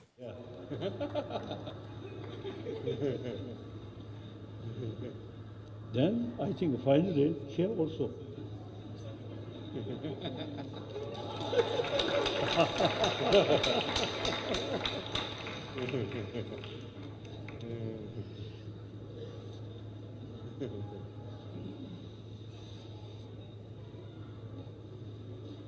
And suck my tongue.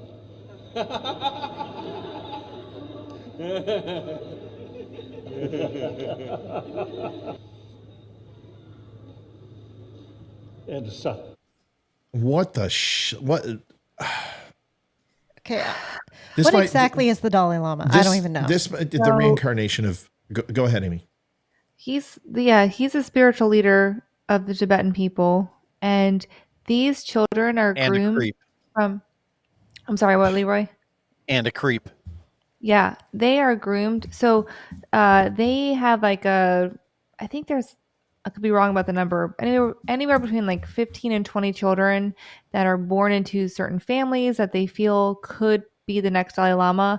And they are literally taken from their families at like 2 years old and raised in these little, it's not a monastery. What's it called? Like monk school for Temple? kids. I don't know what it's called. What's it called? It's Tibetan monastery.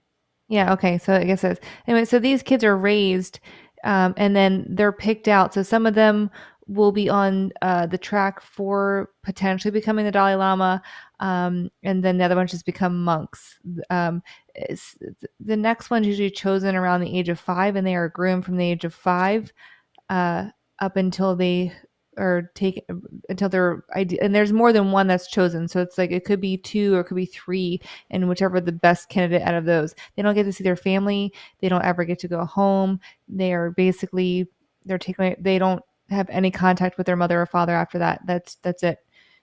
They're just raised for this purpose only. It's really and you can call it temple, tabernacle, monastery. It's all the same fucking dress on the of a different color. Who cares? Is this normal in their society? Yes. The homosexuality runs rampant through most people who, unfortunately, this is just the truth. When it looks to people who are theologically I don't know how you want to say it. It's not indoctrination, but people who devote themselves to a higher power and abstain from normal heterosexual relationships. There is a very high level of homosexuality in all religions, and that's just the way it is. But there's also an extreme high propensity for pedophilia in these areas, and you all know how I feel about this. You all know I'm a victim of it. I'm not a big fan of the church. I've never been a fan of the church. I don't believe that resembles God. I don't believe that resembles religion. It resembles the inequity and the sin of men. But this to me is absolutely fucking abhorrent. In my eyes, right there, what that is that's not a joke. It's not funny. It is absolutely rape. It's rape. You have a small child that doesn't know any better, who sees you as the reincarnation of their God, and he's telling you to suck his tongue, and that is a prelude to sucking something else. And anyone who says it's not, you're fucking lying to yourself. And for anyone, I don't care, liberal, conservative, whoever you are, if you condone this, if you're making excuses for this, you need to be put on a list. I've heard many, many times that the act of rape isn't about sex itself. It's about power. Right. It's about asserting one's power over somebody else. Correct. And under that definition, I don't see how what he did there was anything less than asserting power, asserting one's position over somebody else. Right.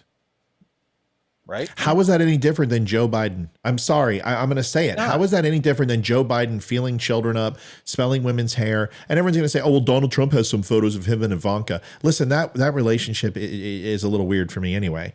I'm sorry. I mean, Donald Trump has said some things. He's like, if Ivanka wasn't my daughter, I would date her.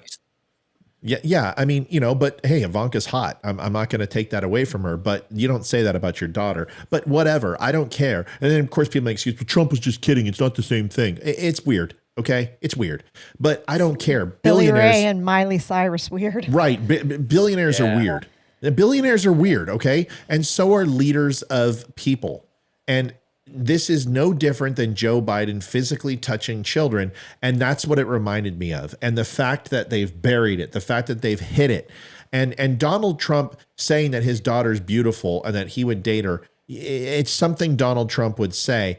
And yes, there's pictures of her on his lap, but you know what? My daughter sits on my lap. I kissed my son on the cheek the other day and someone said, oh my God, you're a pedophile because you kiss your child. Whatever. What? Yes, this happened live. I know, just stupid. The That's point right. is I was this. here that night. I remember that. I kissed my kids. I don't care about Donald Trump and Ivanka. Ivanka doesn't even support Donald Trump right now and says, I'm not going to be a part of this election. She has power over Donald Trump. This is the dumbest argument. You've got video evidence hundreds of times of Joe Biden crossing that line. And I don't see how it's any different than what the Dalai Lama just did to that little boy. Period. End of story. No. And I would absolutely stand up to and argue with. I don't accept judgment from a group of people who would endorse kid diddling like that. And that's what it is. Yeah, it's exactly what it is. It's And horrible. I will just say this. I think most people are naive to the amount of children who are trafficked in this world. Yeah. And a lot of them are from countries like Tibet. I'm like blanking on the one country. It's like the number one country. It's over in that part of the world though. What for child? For child trafficking. You mean the Vatican? Indonesia? Sorry, I did it. I said it. I'm sorry. Another one. No, there's another one. The Philippines I is get what huge. you're saying, but no, there's another one. Okay. It doesn't matter, but there's too many children who are trafficked, who are groomed. I bet you're thinking of Thailand. Thailand's yep. huge, but Thailand's known for the lady boys. That's the number one. Yeah. Thailand's known for transvestites, and that's what they're known for. I'm telling you right now, Indonesia is huge. I don't know where else you would be thinking. Is it in the Orient? Or is I can just look it up really quick. I don't know. I hate to even like give credence to it because it's just, but there's just so much child trafficking happening. All over the world. It's happening in Ukraine. It's happening everywhere. It's happening in El Paso. It's happening in the United States. It happens right here where we live, Matt, more than we probably care to. Oh, I know it is. Listen, there's hundreds of thousands of kids that go missing a year. This isn't a joke. Yeah. And all over the world, hundreds of thousands of children are being used for sexual exploits and being trafficked. We know this. Oh, India's No, huge. I would India's at never the top of the list. endorse. India's huge too. Yeah, I don't know. Cambodia. Haiti, Philippines. Pakistan. It might have been Cambodia actually. It was like it's a well-known country, but it's a little bit smaller than. Anyways, the point is, these children are Epstein Island. Yeah, yes, that one too. Sorry, that one too. That's funny. But these kids are not wanted by their, and not necessarily not wanted by their mother. They cannot be cared for by their mothers. They are taken at a young age, sometimes as young as 3 or 4 months old. They traffic these children from that age. They are raped from that age. I mean, it's horrible. Yeah, it's disgusting. It's disgusting, but it shows the corruptible power. Here's the thing. If you are sitting here and you are justifying and you are literally qualifying what the Dalai Lama did, it doesn't surprise me that you want to go ahead and sexualize children in our schools. And it should just make people stand back from the leftist party and say, holy shit, maybe it is true. There are prominent leftists on Twitter defending the Dalai Lama. They are saying, oh, this isn't our culture. Why are we judging? This is who they are. We need to be inclusive and accept people who they are. Fuck you. Not a chance. Not a chance. And honestly, I'm not going to say what I would say on live because I've already said enough tonight. But any grown man that does that to a child, no, not at all. I know you're thinking because I was about to say it. Yeah, I'm serious. I'm like, let's go ahead and pull. Let's go ahead. We got him out in 67. Let's put him under in freaking 23. Okay, here's something I was else about the Dalai Lama that's said. short of saying, I would fully endorse vigilantism if it Yeah. No, don't say it. It does. I mean, is there a way that we can throw this guy in the middle of China for like 5 minutes? Just please go ahead, Liv. Right. So anyone who Feed him to the supports the lions, Dalai man. Lama for doing what he just did is wrong anyway. But the Dalai Lama also criticized Trump because after Trump became president, he said America comes first. Dalai Lama said America, they should take the global responsibility. That is wrong. So if the Dalai Lama is criticizing Trump because he wants to put his country first, not the global, fuck him. I think it's fair to say. First of all, anybody that thinks you're a reincarnation of a god, you've got some fucking problems in your head to begin with, number one, okay? We learned that with Charlemagne. We learned that with the royals from England, okay? Well, Kim Jong-un does that, and we call him insane. Why are we respecting the Dalai fucking Lama that thinks he's a reincarnation of God, but all of a sudden Kim Jong-un is insane for thinking that? I mean, really? Is this what we're saying? Is this what we're saying, that we can go ahead and normalize psychosis? Because the only other thing that would be just as completely ridiculous as the Dalai Lama saying is that he's a woman. That's probably the only thing that could be worse than him saying he's a god. What? See my phone? Can you see that? I was trying to find out the country. I see the rainbow flag. It says, I don't know. It says, am I gay test? I'm looking up, I'm trying to find the most You should definitely take that. After that scissors story we heard earlier, I think you might be. That was hot. That was hot. I was gonna delete this episode, but I'm gonna definitely keep that on lock. Folks, here's listen, this is a quick one. I got was one my more girlfriend, and we were all buying bras that open up in the front. Oh my God. And then we a bottle of baby oil exploded all over us. It was fantastic. All right, here you go. Listen to this. This is just funny. And we're not going to do any commentary on this, but we will do some commentary on the next one because it's Ron Paul telling us 40 years ago about the FBI and what they were going to become. This is interesting. Holy cow, she doesn't look like a neon popsicle today. Yeah, she does too. She's still wearing pastel. It's Easter every day for this chick. Here it is. There have been several questions about presidential travel. Yeah. About 5 weeks ago, President Biden said that he would be going to East Palestine, Ohio at some point. Does the president still feel the need to visit Ohio? Well, once the president said it, so I will keep that. He keeps to his word. Don't have a trip to lay out or preview for you at this time, but I'm going to just let the president's word stand. So we should expect him there at some point. If he says the president said he's expecting to at some time, the president means what he says. I just don't have a trip to preview at this time. What happens when Ohio actually is annexed by Palestine? Is that when he's going to do it? When is a good time? Is it that when the cancer cluster finally kicks in? When is he going to visit? Does anybody want to go ahead and chime in on this one before we go and play the next one? Or are we all just going to take a Pasadena on this? Donald Trump had already came and gone, bought everyone water. And McDonald's. Yeah, but that wasn't good enough, right? It's better not to show up at all than actually do contrived support, right? Contrived support is just, you better just don't show up at all, right? Because that just makes a lot of sense. I figured you'd want to know that. Listen, folks, we've got a ton of people on. We had 190 people on, even though I used the word see you next Tuesday. For the person that told me, Matt, I don't like that word, I apologize. I'm sorry, I don't like that word. I feel bad for my viewers. I don't feel bad for her. She's got blocked. She'll find another account. This is Ron Paul 40 years ago talking about the FBI, and listen to how eerie this shit is. I mean, this plays out like, I do love him. I'm sorry. I love Ron Paul. oh, so do I. I like Ron Paul. I think he's a little bit crazy when it comes. Heroin should be legal. You know, I mean, everything, prostitution. You know, everything should be legal. It's like, whoa, we need some law. He's an absolutist libertarian. Well, he's totally libertarian, and he's too extreme for me. But I do like him. I like his son too.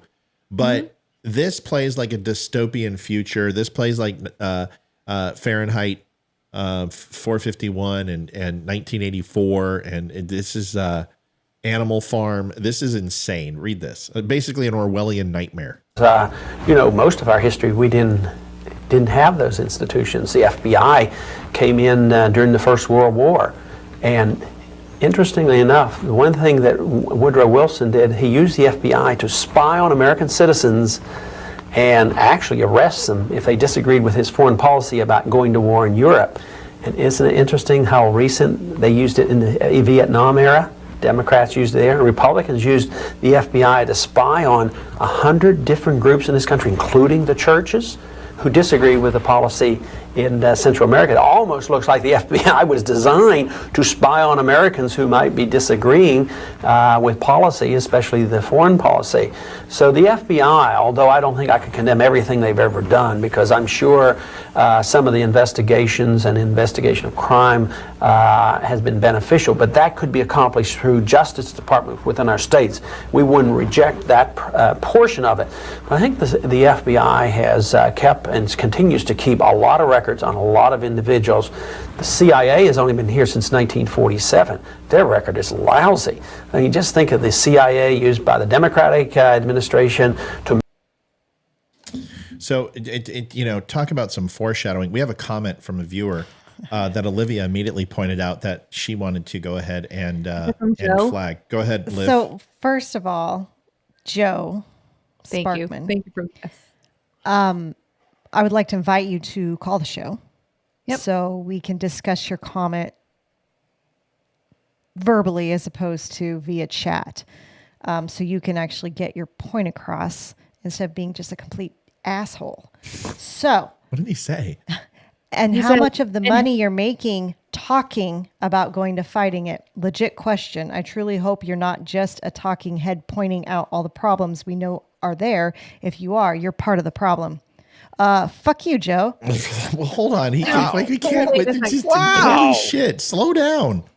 Hold on. I mean, why are we attacking Joe for? Make sure that we're understanding the guy, or that he at least maybe he didn't express his viewpoint correctly. Yeah, maybe. I don't think we need to tell him to fuck off already. I will say this. Hold on a second. Hold on. Like, I appreciate. First of all, I appreciate you. I appreciate you defending me. There's been, like, Barbara was 10 times worse, and none of you said anything. We couldn't. She wasn't on Facebook. None of us could see her comments. Yeah, but the moment that I said you called us a fascist Nazi, you guys should have been like pit bulls. No pun intended. you did all the legwork. You're right. I did. What, Amy? No, I was going to address. Holy cow! I swear I had like a stroke or something, and I can't tell because I can't talk anymore. You're okay. You're a woman. We don't expect much. She's thinking about the early comment. What did you just say? That was horrible. I was thinking she's thinking about the earlier comment about scissoring.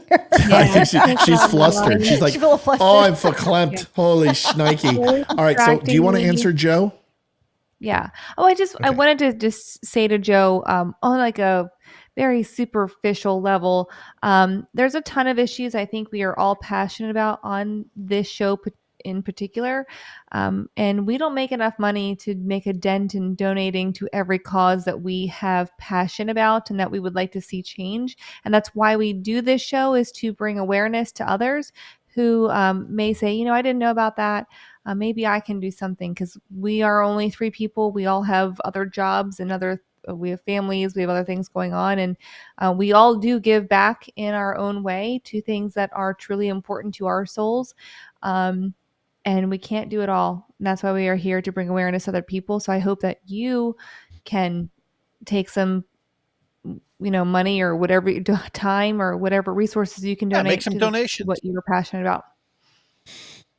We have. I know Matt has. I know I have. I know Amy has. We've all made donations towards various charities that we know that make an impact in the community. Well, when you're talking about, whether or not somebody is using all of their money and putting it in the right place, as a form of what? Trying to expose some sort of hypocrisy? That's probably not a good call, because there's a very high likelihood that we've all donated probably more than you, big boy. Wow. God, you guys are all like, I didn't find Joe's comment to be that bad. I did. I found it very condescending. Well, condescending is okay. Listen, Joe, I have a little thicker skin than that, unless your name is Barbara. And then I'll call you. See you next Tuesday. Let me answer. First of all, Ben Einskoff. You sound like a dude. Okay. He says, fuck Trump and dumbass Republicans. Dude, you have a cartoon character as your avatar. Okay. Stop playing. Give your dad his phone back and go and play Nintendo and have a case of shut the fuck up. Okay. Now, Joe, to answer your question, I agree. I think there's a lot of talking heads out there. I think there's a lot of people that don't back up what they say. So all I can do is stand by my track record.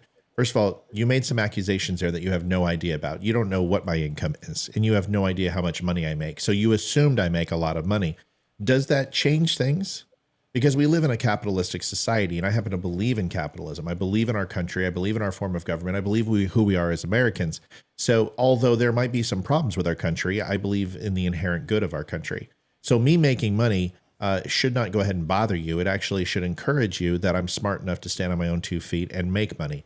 Second, as far as do I stand up and I fight? Well, I've served my country, if that means anything to you. I don't know if it will. You sound like a person who's fairly anti-government. See how I make assumptions? Leroy's defended his country.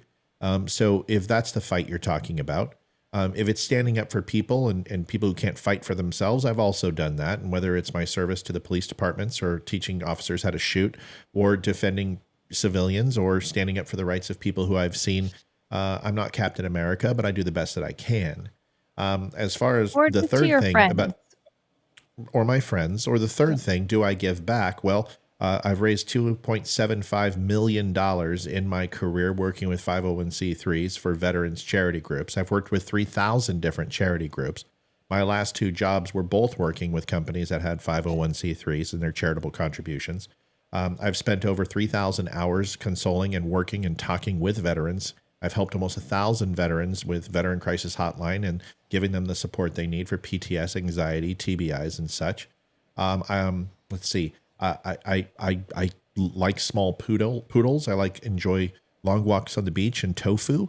And I'm an Aries. Well, bobbing for apples, Matt. Do you like that? Is there anything else? Is there? And I give blood and semen as often as I can, in no particular order. I hope that is acceptable to you. But am I a talking head? I don't know, Joe. I don't think there's any show on the planet who would have given you the time of day except my show. So in that variable, I am different in that equation. Therefore, that should earn a modicum of respect that obviously my co-hosts and my lovely wife have not given you. So there you go. There's your answer. Oh, I think I was respectful. I was teasing. Trying to point out that we do as much as we can. And I would challenge him dollar for dollar for what we've all done with our lives. I don't know what Joe's done, and I wouldn't be so arrogant as to assume. But he did ask a question. I would point out that I've read several different studies that suggest that that prove that people who lean right are far more generous towards charitable organizations than people on the left, because people who live on the left, they think, well, the state will just take care of it. But people on the right know that the state should not take care of it, and therefore we go ahead and give more. So that's a fact. Here's the other thing is that charitable contributions are not required to be a good person. True. See, that's forced. That's why it's called charity, right? If you really want to give back and you really care about that, well, then go ahead and cut a check to the IRS. Everyone's right. I do give 10% back to veterans off my site for my clothing line, and also give my viewers 10%. Dude, I'm not going to justify making money with you. I got to fucking eat. Okay. And if this show provides an income for me, then it does. But guess what? This isn't my only source of income. I'm a very resourceful guy. I have many side hustles. And there's your answer. You're probably not even on, so I don't know why the fuck I'm talking to you. And by the way, you look like Ted Kaczynski with a cowboy hat. So. And I give back. I give back. I think I do 15% now for veterans, law enforcement, county employees, school employees, families. Hold on. Did he write back? Jim, did he? No, but Jim McGargy says that is completely untrue. Left gives it a much larger amount. What does that mean? Incorrect. What do you mean the left gives it a much larger amount? That's not right. And what are you basing it upon? Because if you base it on the middle class has an extremely large proponent of red states. And the middle class are the largest contributors to charities in the United States. Now, mega donors, obviously, how can you compete, right? One guy writes one check from the left, and like Jeff Bezos can write, fucking $10-15 billion to a charity. And it's going to take tens of thousands of families to even remotely eclipse that. But if you want to talk about contributions on a volume level, you're not going to go ahead and compete with Christian conservatives. So, and either way, this isn't a dick measuring contest. Everyone should contribute if they can, but it's not a requirement. That's called fascism, and that's totalitarianism. We don't do that in this country. Amy, go ahead. No, totally agree. If you're a Christian, I know Catholics, it's 10% you're supposed to tithe to the church. And I know through most churches, part of that goes to the church. And then there's always a secondary donation that day or week or whatever it is. So that's if you're donating. I just went ahead and looked something up because it was gnawing on my brain after he said that, and I know that Elon Musk is not the favored child of the left right now, which is great because, but he was. But then when I looked up how much he gave, it was $5.74 billion since 2021. Yeah, but he's just in 2021. Wow, so he might have eclipsed all of us together. Jim said, what did Leroy base his numbers on? I've read that from multiple sources. No, but I think he's talking about that Republicans donate more than liberals. No, I said people that lean right, more conservatives. Have a proponent to give more. Right. Yeah. But see, just because it's not a check, it doesn't mean it's not eggs or it's not clothes. Or donating your time to like a food soup kitchen or something like that. Yeah, dude. I mean, I don't know, man. I disagree with you because I've lived in California. I've lived in Texas. I've lived in Arizona, New Mexico, Virginia. I can list all the Colorado, New Mexico. I've lived in all sorts of states. And National Institute. It's okay. Go ahead, Leroy. I'll stop. You just go ahead and just fucking go. Oh, he wanted a source. The National Institute. Yeah, I know, but I was fucking talking. But that's okay. Go ahead. It's okay. Go ahead, Leroy. The National Institute of Health.gov. So this is a government website. Shows that our metadata analysis results suggest that political conservatives are significantly more charitable than liberal ones. Boom. And that's a .gov site. Joseph Hillstrom says, I got hit big time, big babies. I don't know what he's talking about. Is Joe having this is the guy that has a conversation with himself all the time on Facebook. So just let him go. Let him talk. Someone's asking about the I can't say it. Louisville. I never say Louisville? it. Louisville. I didn't find that out until about an hour before we were going live tonight. So I did not know about it until late. About what? Oh, the shooting in Kentucky? Yeah, I had no idea about it until... I have not had a chance to look at it. And I know that there was a shooting. I know... I'm not going to comment on it because I don't have all the details. So it was when I was going live. But I know the governor spoke about it. And like most shootings, more will be uncovered outside the fog of war. And it's horrific. And it sucks. And I don't know what else to say. It's like all mass shootings. They're unfortunately a part of society, just like car accidents and cancer and tornadoes. And it's become a part of our society. It's normal now, and it sucks. And it's almost become anesthetized. I don't know what to tell you. I wish that we could find a magic solution where multiple things could be tried to help them stop. But saying background checks are going to stop it, it's ridiculous. There already are background checks on rifles and handguns. People don't understand. There's in every single state, if you're an FFL, you have to do a background check. It's illegal not to. And gun shows, the gun show loophole is bullshit. Those are people breaking the law. Once again, you want a law to stop the law. There are people who are private sellers who do not have FFL certification, and they are selling and not doing background as private. That's illegal. So what do you want, a law to stop that? Why doesn't the FBI start fucking raiding these gun shows and arresting these people and putting them in prison? Why doesn't the ATF there's already get a law involved? against murder, right? Yeah, there's a law against murder too, but every gun show, and you know what? Anyone who says you can just walk in and buy a gun in a gun show is full of shit. You can buy one out of the back of a freaking car illegally. Okay, well, you're breaking the law. There's nothing we can do about that. And that person's going to get the gun anyway. But you cannot walk into any gun show across the United States and just walk in and buy a gun without a background check. You're absolutely wrong. You're a liar. You're a fucking liar.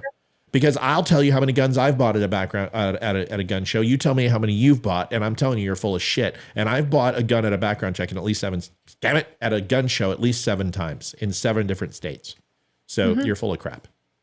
So Now, I don't know what to tell you. I will say this: I did hear that. I've heard about the gun show loophole.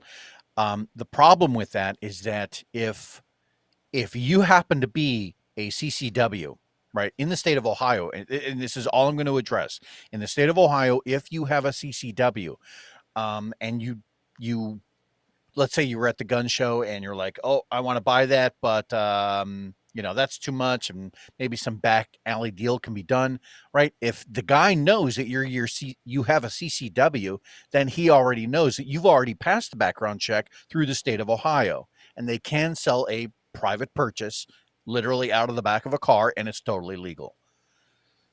That's the only case where that works. It's just ridiculous. Dude, it's the most regulated amendment that we have. Okay? Let's stop pretending that criminals follow laws. There's never been a CCW member who's ever perpetrated a mass shooting. Exactly. There has never been an NRA member to perpetrate a mass shooting. And most of the legal guns that are purchased are because of people's failure to secure them properly, or they're from theft. That's the way it works. Exactly. Some people buy them legally, and most of them are bought legally, and the background checks that you're talking about aren't going to expand it either. All it's going to do is hurt regular gun owners. The point is, if you want to do HIPAA laws are important. And what you want to do is you want to open up people's medical records and check things that ultimately can destroy them for their insurance, can destroy them getting jobs, and opening up mental health records to the public through background checks. It's dangerous, and it's invasion of people's privacy. Now, I agree that somebody who is completely off their rocker or who is criminally been diagnosed mentally as being a danger to themselves or somebody else, I get it. I'm with you. I don't want those people to have a gun. But until you can figure out how not to go ahead and violate the rights of 332 million other Americans, please let me know.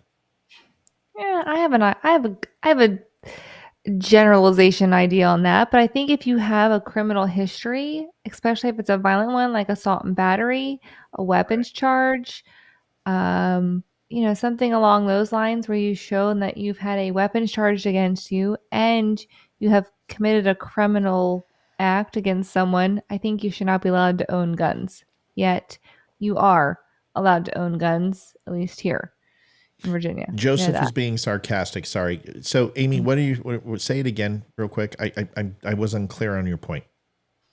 No, I'm to that point. I think HIPAA laws should be protected. I do believe in that. But if you are a person who has a criminal background and you have been convicted of like assault and battery, for instance, if you've had weapons charges against you, I don't think you should be allowed to own guns. And I know here in the state of Virginia, you can still own guns here with it. And it is what it is. And people say, no, you're not allowed. And I'll say, I challenge you because I know you are allowed. I'm not disagreeing with you. If you've served go ahead, Leroy. if a felon, okay, let's say there's a felon gets out, still has his record, obviously, right? How hard is it really for that person to acquire a gun? It's not. Right. And that's the problem is that you can put all of the laws in place. You can say that felon is already blacklisted from ever owning a firearm. But again, he's a criminal. So if you really, really wanted one, there's things like 3D printing, there's ghost guns. There are ways around it. Legally, though. What's that? You can get them legally here in Virginia. I know. You can. And in many states, you can. Once you've served the time and you're no longer on probation and you have a felony on your record, you can get a gun. Let me explain something, folks. Okay. There are more guns unregistered out there than anyone possibly knows. Okay. See that M1 carbine behind me? That's all I got to say. And I can go over to my neighbor's house and we could load up a truck of unregistered firearms. People have no idea how many guns are out there. Can we stop pretending this is a gun problem? There was just a man stabbed to death in San Francisco who was a legislator. Right. Okay. There was no gun used. More people are stabbed. More guns, handguns are more responsible. 80% of homicides are responsible and suicides are from a handgun. Can we stop pretending that it's an AR-15? It's not going to solve a damn thing. The only thing it solves is Democrats getting their hands. Okay. All right. Let me show you something. I'm going to show you right now for any liberals that are on right now. If the Republicans came up in the House and said, fine, we'll ban all AR-15s. We're going to do a mandatory buyback. It'll be voluntary for 3 years. All sale of AR-15s will stop immediately. If you sell an AR-15 or you possess an AR-15, you do not turn it in within 3 years, you will pay a tax on that AR-15 of $2,500 a year in order to go ahead as a penalty for owning that AR-15. Okay? Republicans sign it off and say, here you go, take it. Do you think the Republicans will go ahead and take that?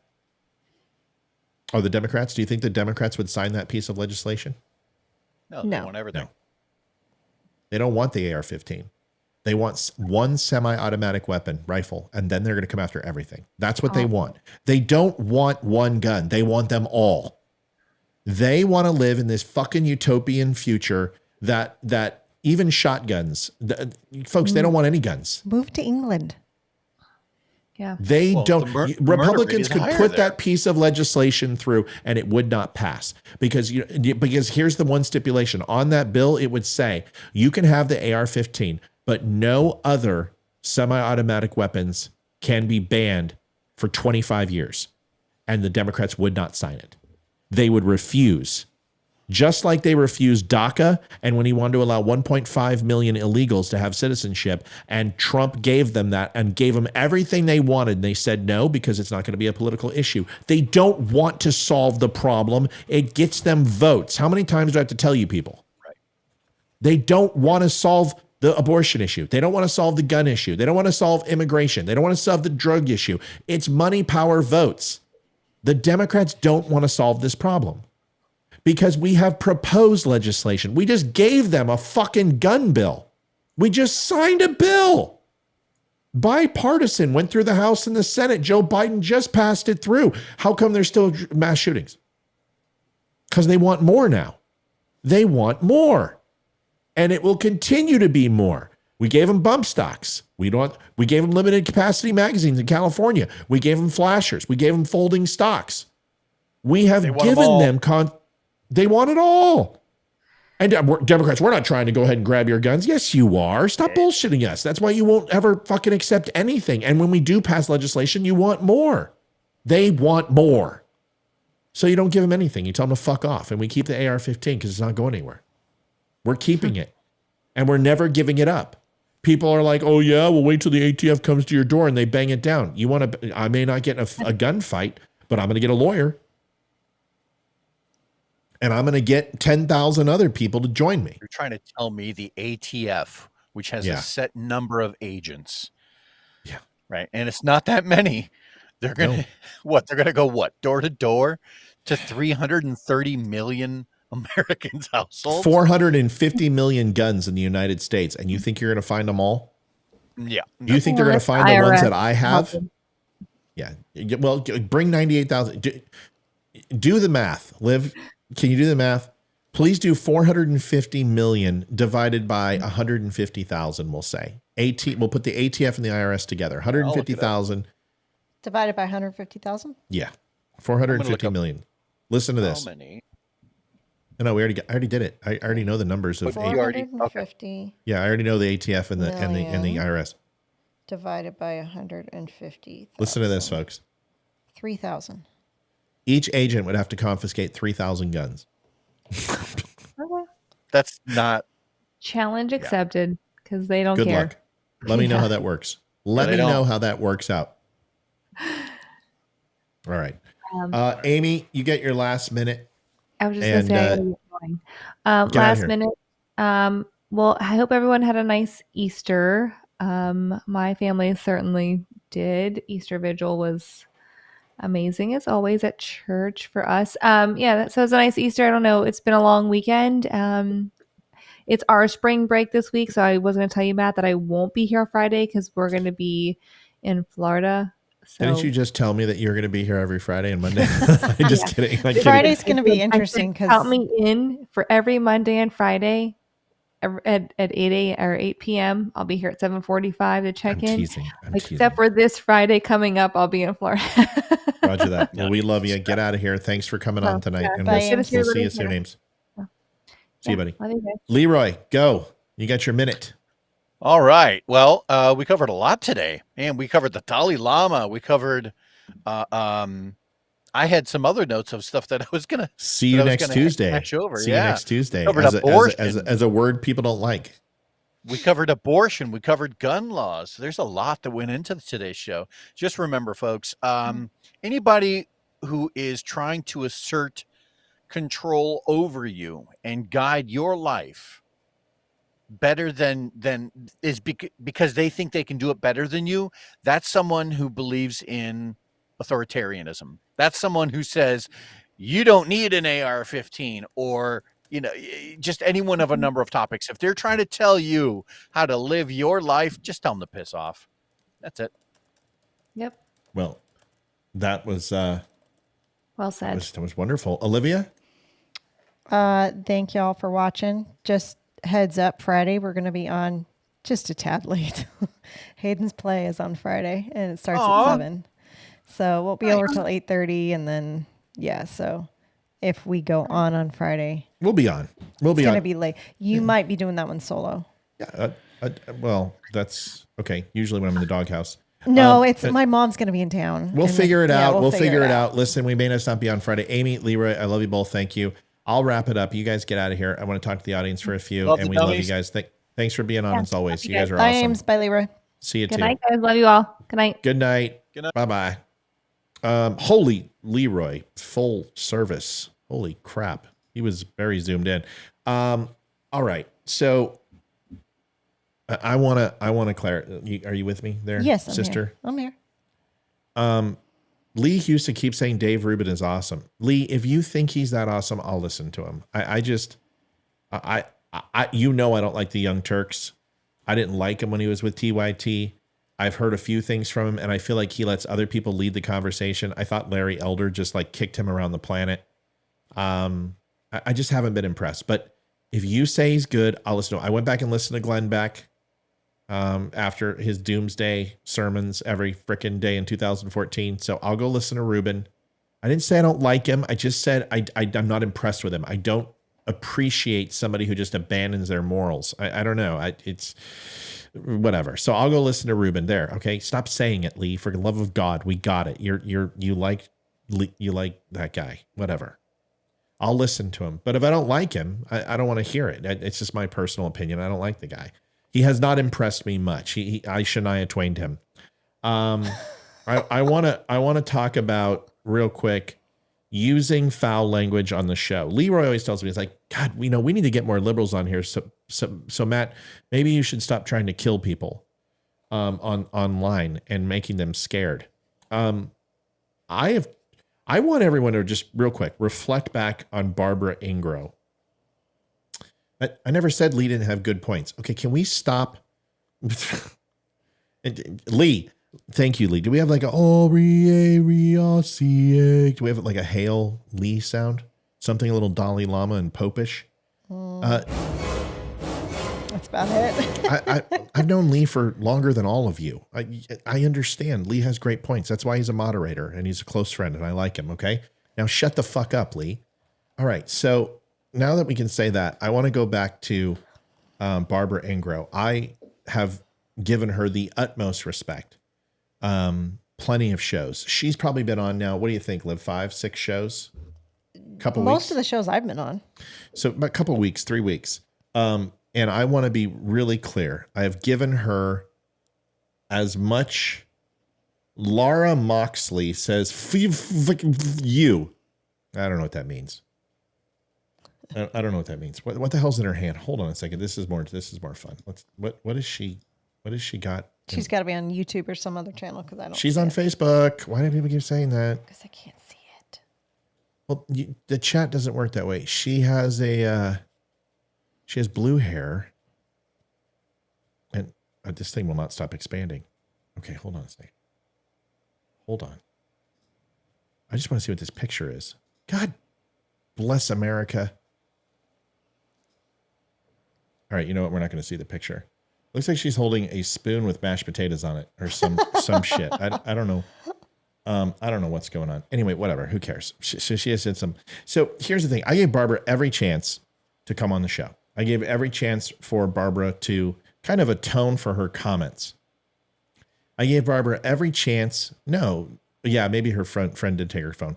I gave her every chance to come in here and with respect, make an argument. And instead, all she has done is malign people with Nazis, with fascists, with the Ku Klux Klan, with racists. And I'm not okay with it. I don't use the C word. And I don't like using the C word because I think demeaning women is unacceptable. But here's the thing. Just because you're a woman doesn't mean I'm not going to talk to you like a man. That's what equality is. And if you come in here and you start calling people who I care about Nazis and racists and Klan members and maggots, you're not gonna get treated with the same level of decorum and respect that I usually provide for people. There are trolls, there are fans, there are haters, there are listeners, and then there's indignants. And Barbara is an indignant human being. She is not a nice person. So I banned, and I did. Amy's right. I stopped her being banned several times to try to get her to contribute. And there's only so much abuse that I'm going to allow to my listeners. So if you don't like harsh language, this is not the show for you, because occasionally I will go off on trolls and I will drop some language that you don't like. And that's why it says awake, not woke. If you get offended, that's your choice. If you don't like the language, you can simply say, you know what, maybe tonight's not my night to listen to the show. I'm going to bow out. And I treat everyone the same. And I don't care if you're a man, woman, child, or vegetable, preferably vegetable because they put up less of a struggle. I appreciate everybody on tonight. If you have not stopped by the Don't Unfriend Me show, you should by going to thedumbshow.com. You can also stop by all of the social media channels at The Dumb Show. I would like to get some feedback from everybody. Is I have done some videos most recently when it comes to these little Instagram ones that are, instead of 16 by 9, they're 9 by 16. They're vertical and they got like a black and white look to them. And I still do the recorded show, and I want to try to do a couple of these a week, but I'm starting to kind of replace those. And I wanted to know if people miss the recorded show. Is the recorded show something you enjoy, or do you like these smaller videos a little bit more that are a little less formal? And I want to get your opinion. Like here's an example of one, just so everyone knows what we're dealing with. Here it is. Stand that, and is that not what a democracy allows?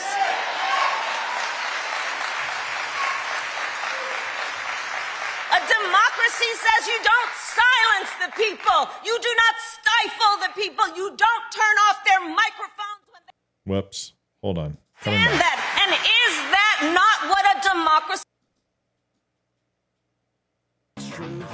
What's going on, Dumb Nation? Had a chance to watch Kamala Harris. Sorry, it sounds like I was doing my Jack Nicholson impression. I had a chance to see Kamala Harris, and I'll tell you, I don't like her in that white uniform coming down here with that Harvard mouth and telling us what the hell's going on. Maybe it's the weather. It's making me absolutely fucking crazy, but I eat breakfast 10,000 yards from 400,000 Cubans who are trained to kill me. So don't think you can come down here in that faggoty white uniform and make me nervous. All right, anyway. So these videos are a little bit shorter. They're not shorter. They're just a little less complex. And I think they're good for the morning. So here's my plan. Here's my plan. By the way, Lisa, your St. Louis Blues need to do their job against Dallas. I want 2 wins against Dallas. I don't care what it takes. I'm a St. Louis Blues fan. I want number 1 in the West. I want those 2 wins. Get the St. Louis Blues to beat Dallas. Thank you. Okay, so you like the format. So Judy says, saw this today and I love it. I really like the format. Just feels a little more like the guy next door. Did you watch my OnlyFans video or did you watch that? No. Okay.